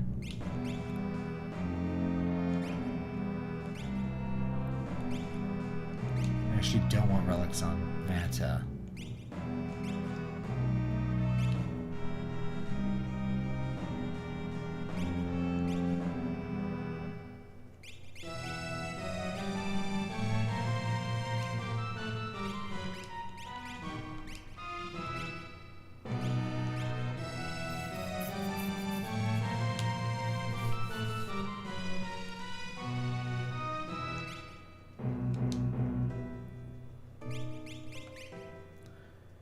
Tonic.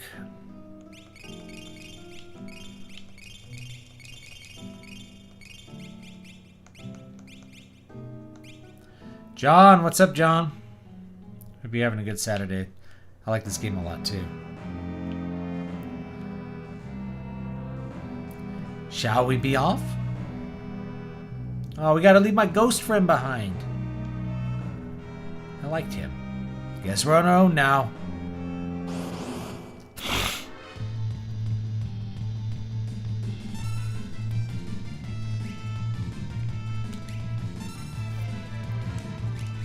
Dimmy. Ouch. Fire dance.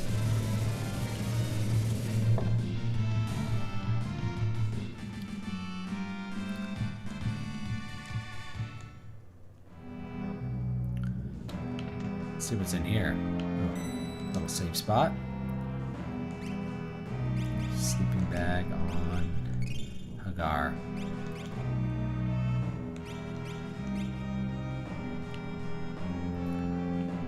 Wait, let's save. You should save at a safe spot, huh? Makes sense. Fortunately, I don't get my ghost friend.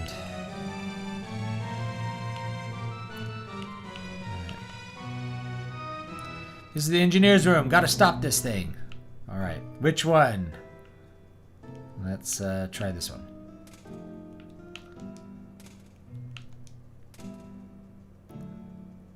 That do it? Something's written here. What? What? To stop the train, shut the first and third pressure valves and operate the switch outside, near the smokestack.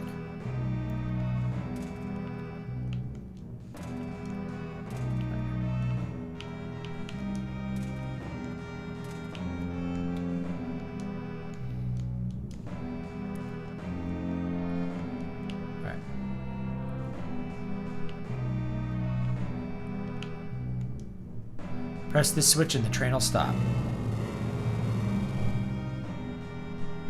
So, you've been slowing my progress. Now we get to suplex the train.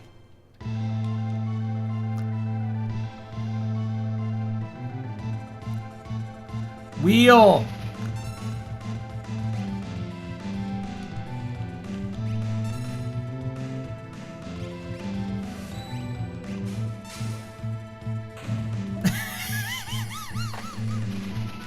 That is awesome.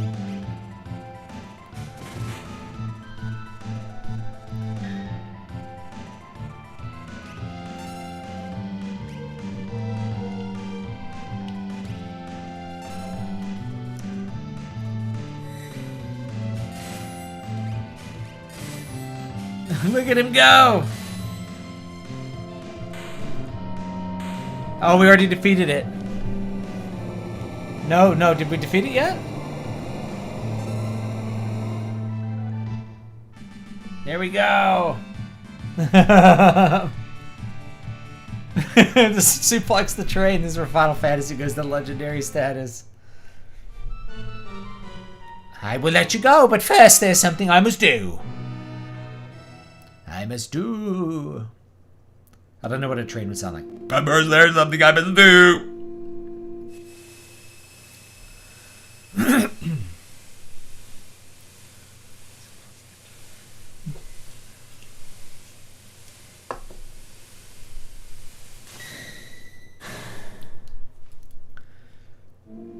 I mean, yeah, you're big, but are you big enough to suplex a train? Probably not. Where are we?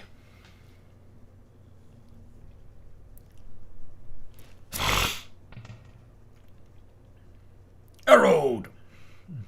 Oh boy, finally got off.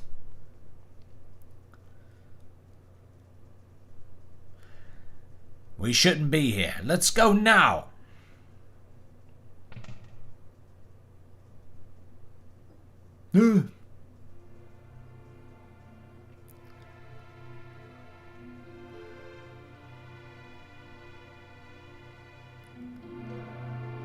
No!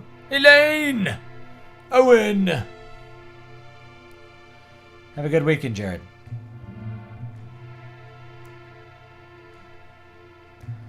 Hagar, is that your wife and child? Departing.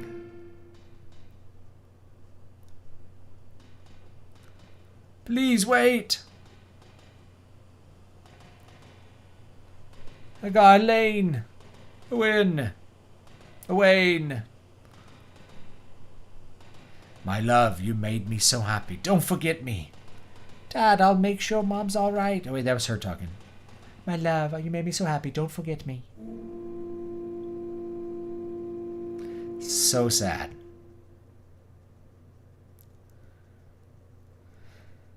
Oh, man.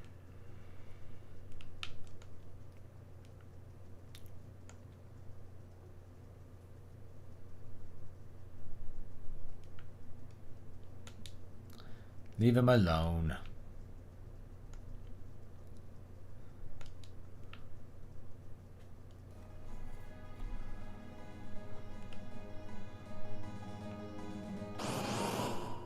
Yeah, it's really sad.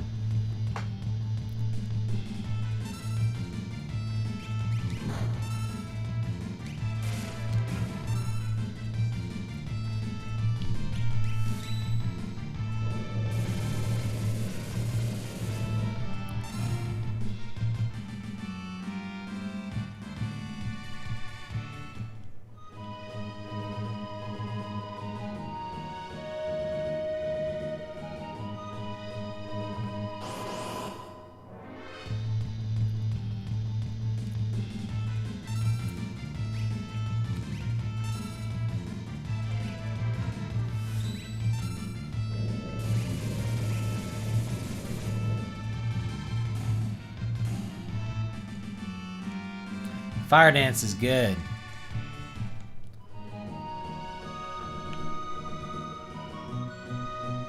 I just burned some stray cats alive.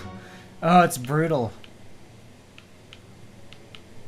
Is this light? Can I get up in the light? Looks cool though. Barren Falls. This must be Barren Falls. To the south is the veldt. Dangerous creatures there. The Empire's right on our tails.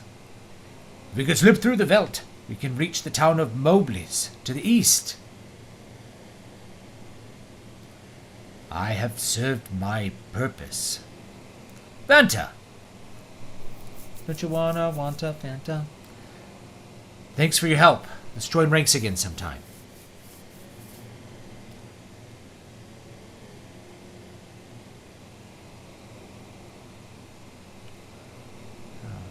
Jump? Why not?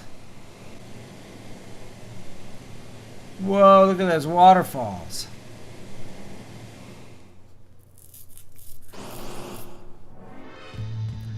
We're gonna fight on the way down. That's right, we're fighting some piranhas.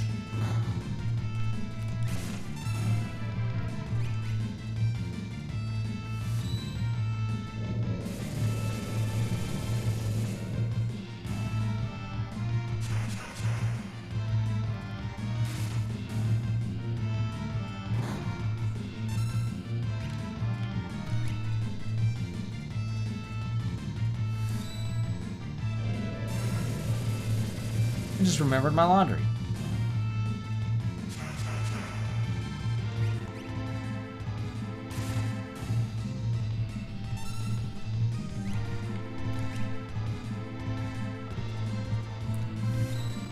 Later, piranhas. Some scary looking piranhas.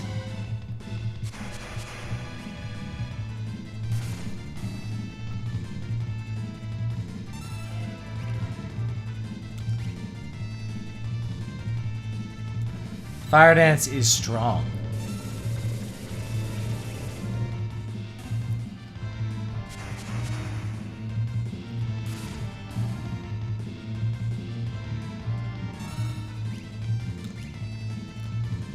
Fire dance.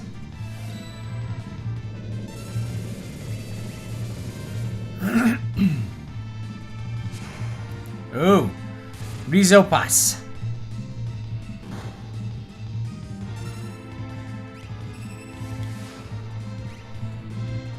Suprax. He missed. He missed the suplex. El Nino.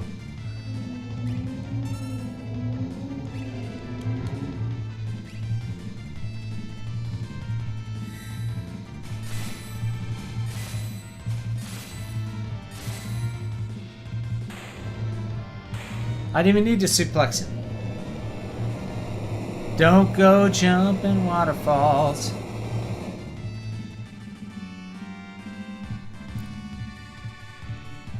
Got 3 tonics. Yeah. Almost time for the stream to be done.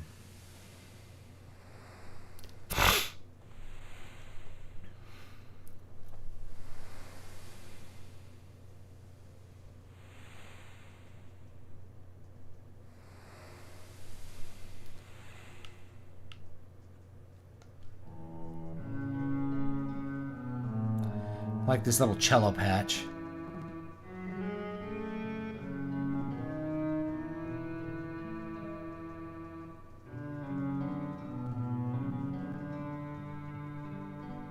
Oh, do we get to name another character? Draped in monster highs, eyes shining with intelligence, a youth surviving against all odds. Go! Alright, chat. What's his name? What's Gal's name? What's his real name?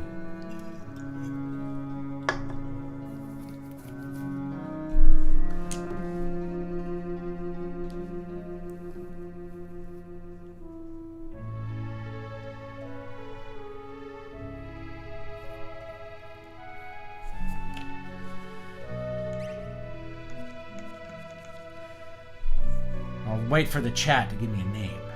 Blanks. Zimzer.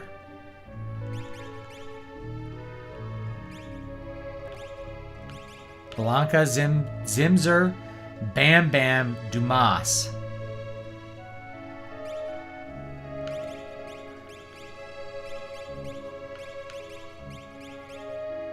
Rufio Bam Bam. Alright, we'll do Blanca. That was the Rumble was the first one on it, so we'll do Blanca. That'll fit.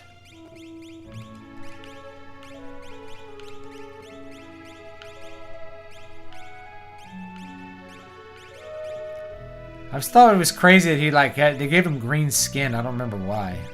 There's it.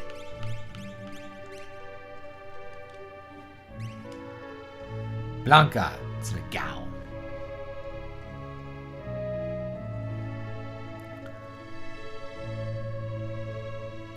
And you are? Hey, I just named you. Don't run away now.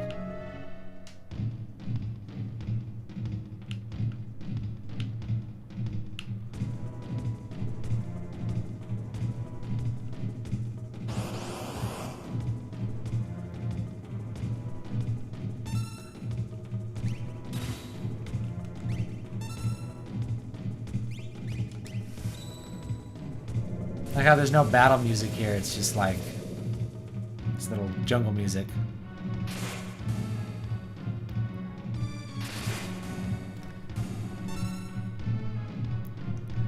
Blanca, ooh! Ooh, I'm hungry. Can I give him some food? Green cherry?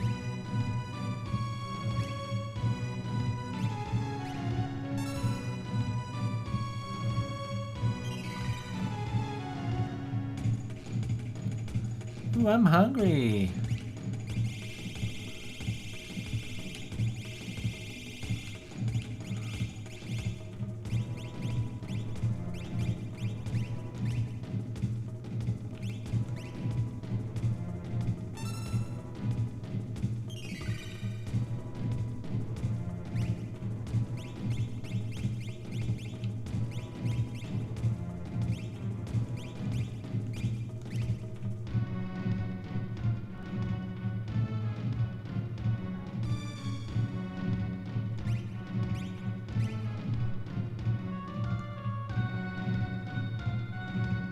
Hungry.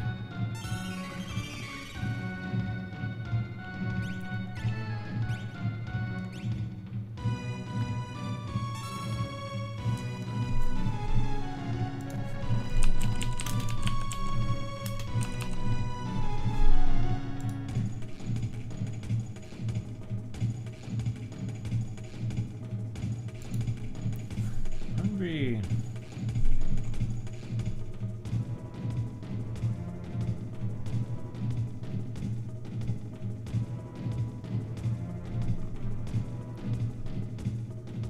I think we have to buy something from the shop. It's just, we'll run away.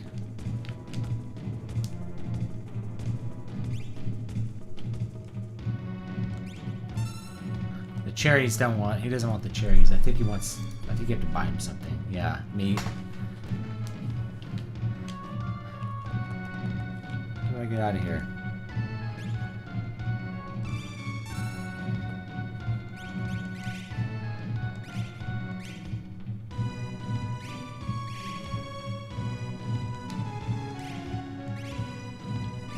Or we have like turbo going on here.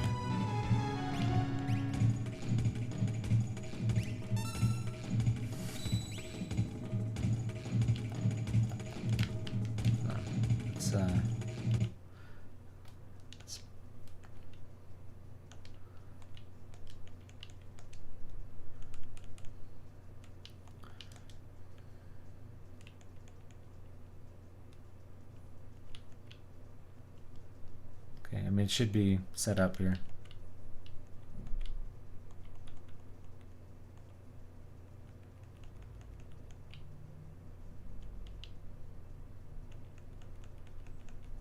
Okay,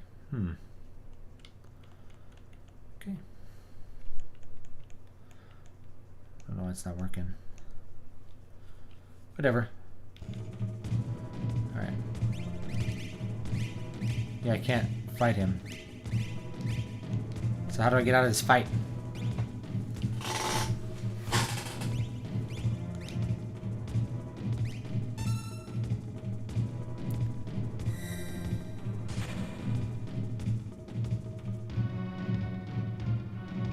Wow, wow, you strangers, go away. You scare animals.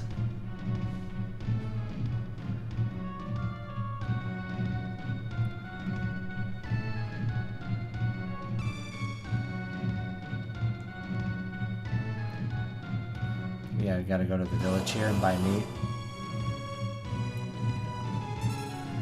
Can't run away.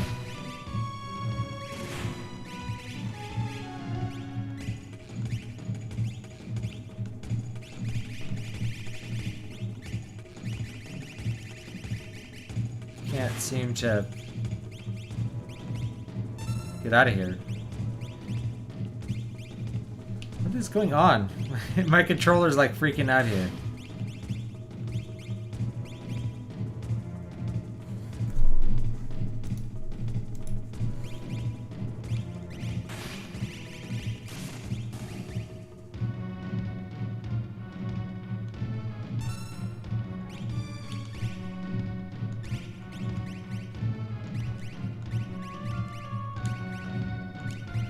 Hold on.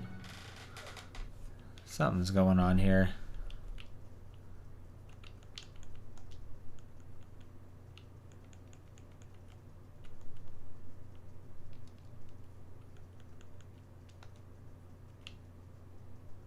That's why. Somehow that got set. I have a turbo button, that's why. Oh, it's still there.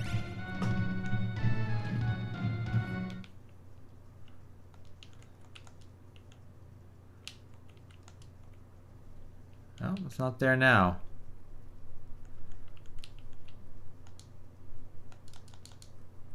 Okay.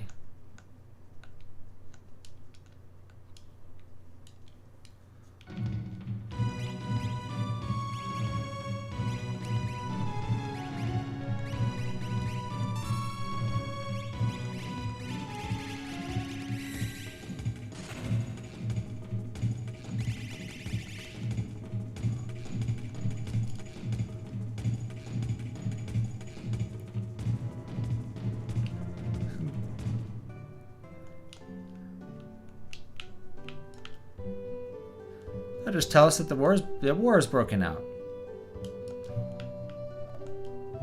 The carrier pigeons take our village to the outside.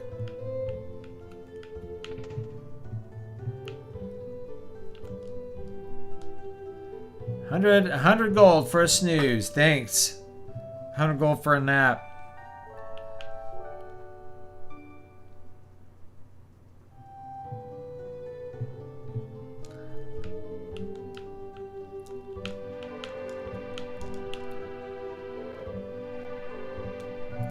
And they did a lot with the tile sets in this game too. Like, villages look kind of unique, considering that you're using the same tile sets over and over. Yeah, I've got like a turbo button on again somehow. Why did that how did this happen? I'm not happy about that.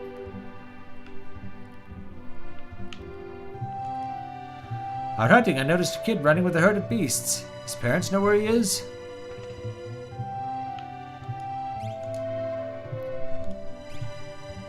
Yeah, like Turbo B is on?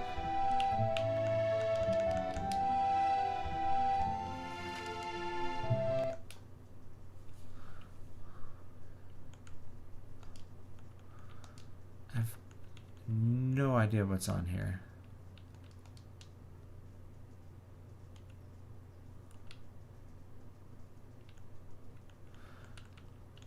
Why it's doing this. Should be cleared.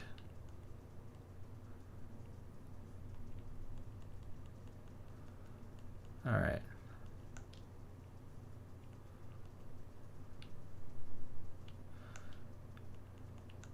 All right. Hopefully that fixes it. Yeah, the B button was just like spamming for some reason. It was just like on auto. I don't know what that was about. Dried meat.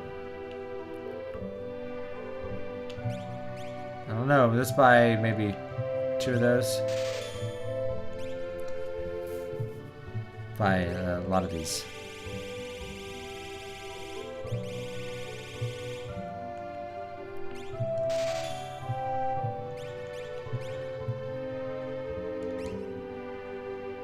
Oh, cures M status.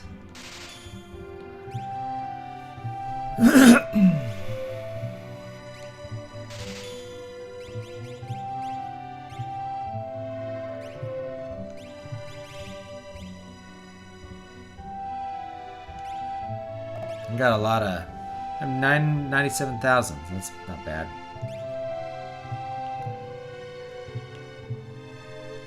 All right. See you next time. Thank you for stopping by. I do appreciate it. I'm at your service. I send things all over the world. Oh, I got an elixir. Gotta save those elixirs for when they really count. After you beat the game. The entrance to the Serpent Trench is south of Crescent Mountain.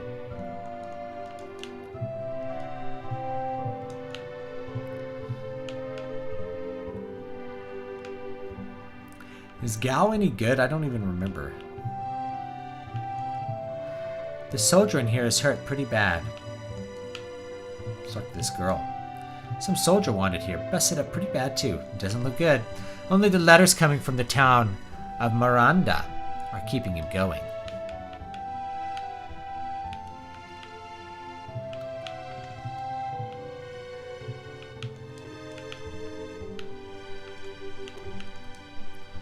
Injured lad. I'm from Miranda. The Empire invaded and made me join their army. I fled when I heard we were making for Doma.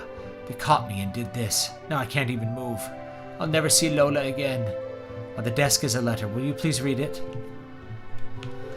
I can't get used to Imperial troopers walking the streets of Miranda, but otherwise things are okay. Flowers are blooming in the garden, telling me spring is here. How are you doing? I'm so worried. I wish I could fly to your side. Rest and know that I think about you constantly. Come back to me. Lola. He's a third party member, which for now is probably okay. I'd like to write her back, but I can't even pick up a pen. It's so sad.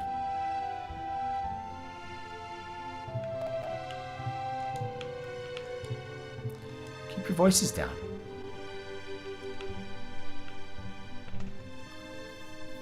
Relics, aha. What does White Cape do? I don't remember, but I have one, so probably don't need it. A free bed. Here's a free bed, guys. I spent 100. I wasted 100 gold.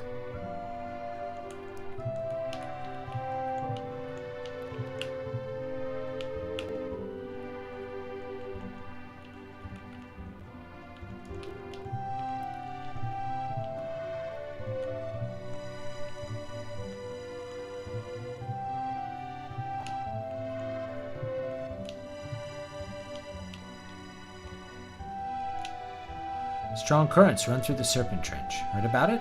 No.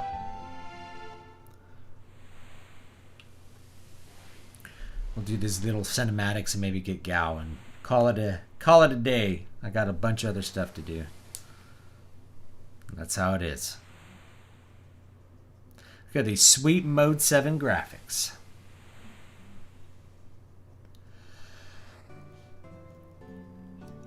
Hop into the current and you'll be swept to Nicaea.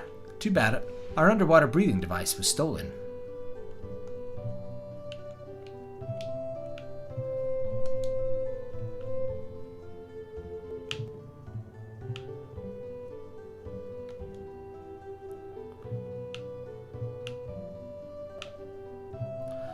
See if we can buy any weapons or armor that's like decent.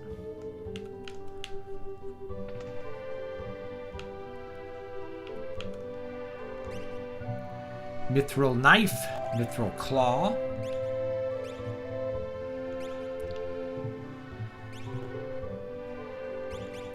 Kotetsu.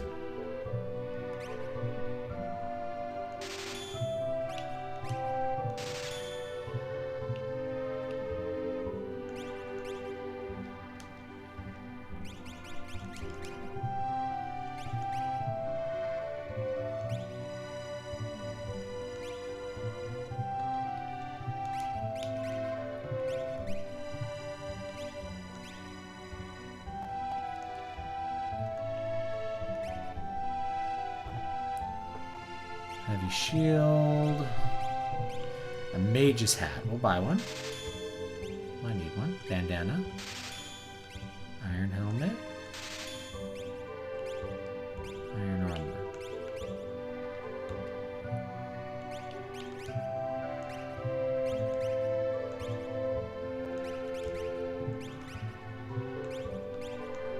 Alright, here we go. Then going back there after traveling the water current will let you learn water attack. Okay. Alright. See if we can get Gao now.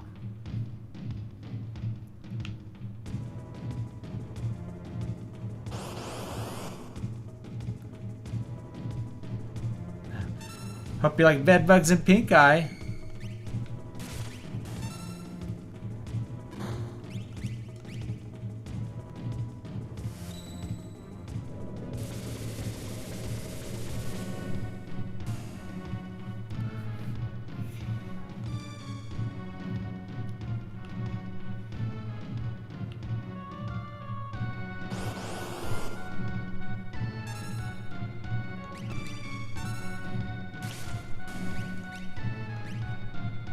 Grease monk.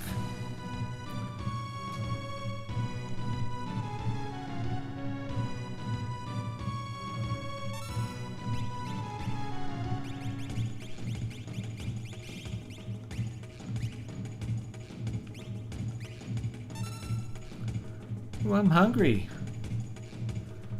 Dried meat.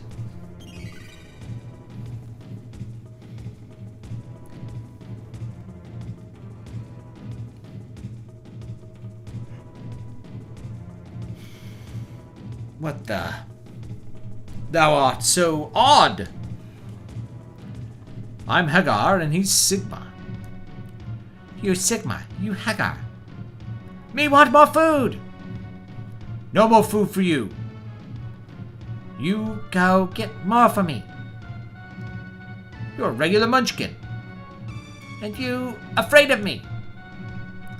You wanna fight? Me not wanna hurt you. Stop looking at me like that!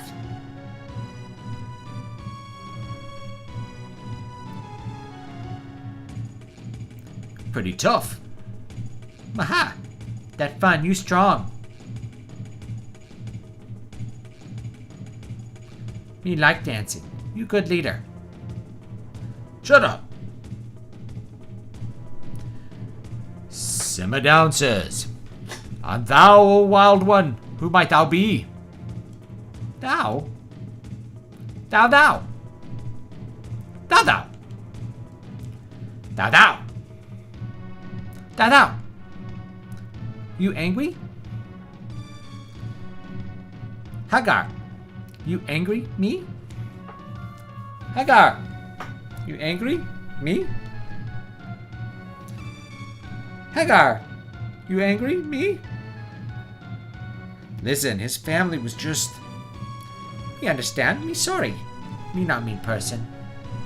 Look, we can't have you two prancing around all day. Blanca, I think we're going to get on well together. Why don't you join us? I give you a present. Blanca give Hagar and Sigma nice gift and thanks for food. What manner of rubbish do you suppose he's going to... Blanca's treasure. Shiny, shiny. Shiny, shiny, shiny.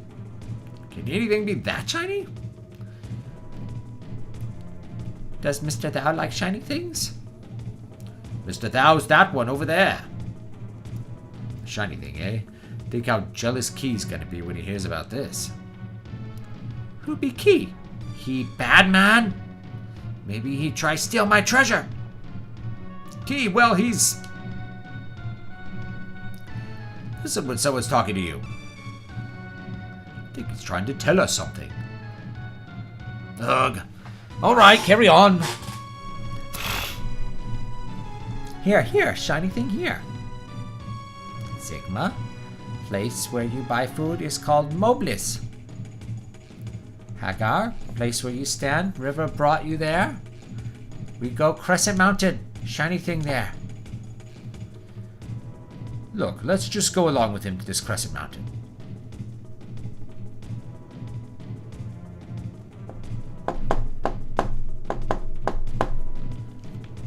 Phew. Why'd we invite him along anyway? Mr. Thou, hurry up. We're leaving. Hey, I told you once, I'm not Mr. Thou.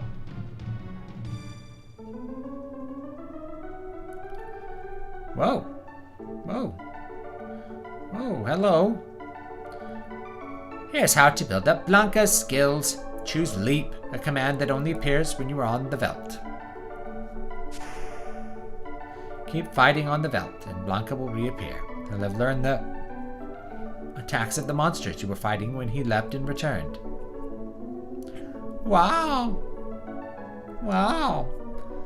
Choose the command Rage, and you can use any of the attacks he's learned. And now please continue your quest.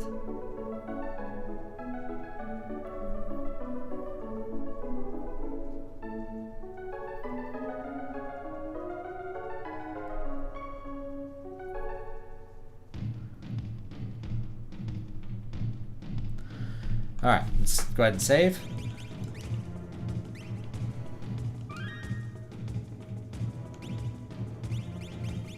What does Blanca wear?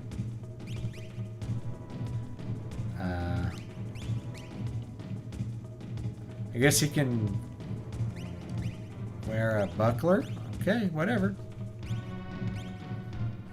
Okay.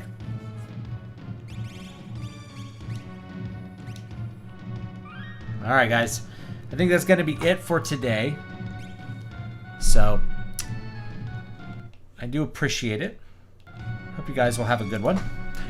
Have a good rest of your day. I don't know if there's anything else. Yep. New book is Wasting Desert. Do I have it here? I was doing that Hero Quest unboxing, so I had that in the video. There it is. The Wasting Desert. It's 99 cents. Good little 2-hour read. I will have Moonsong Book 3 coming as soon as I can get it actually into a state where I can publish it. Because the original draft was just not that good. So, that's what's up. I do appreciate everybody joining me. I appreciate the super chats, of course. So hopefully you got the information you needed out of those. And I will see you all next time. Have a great day.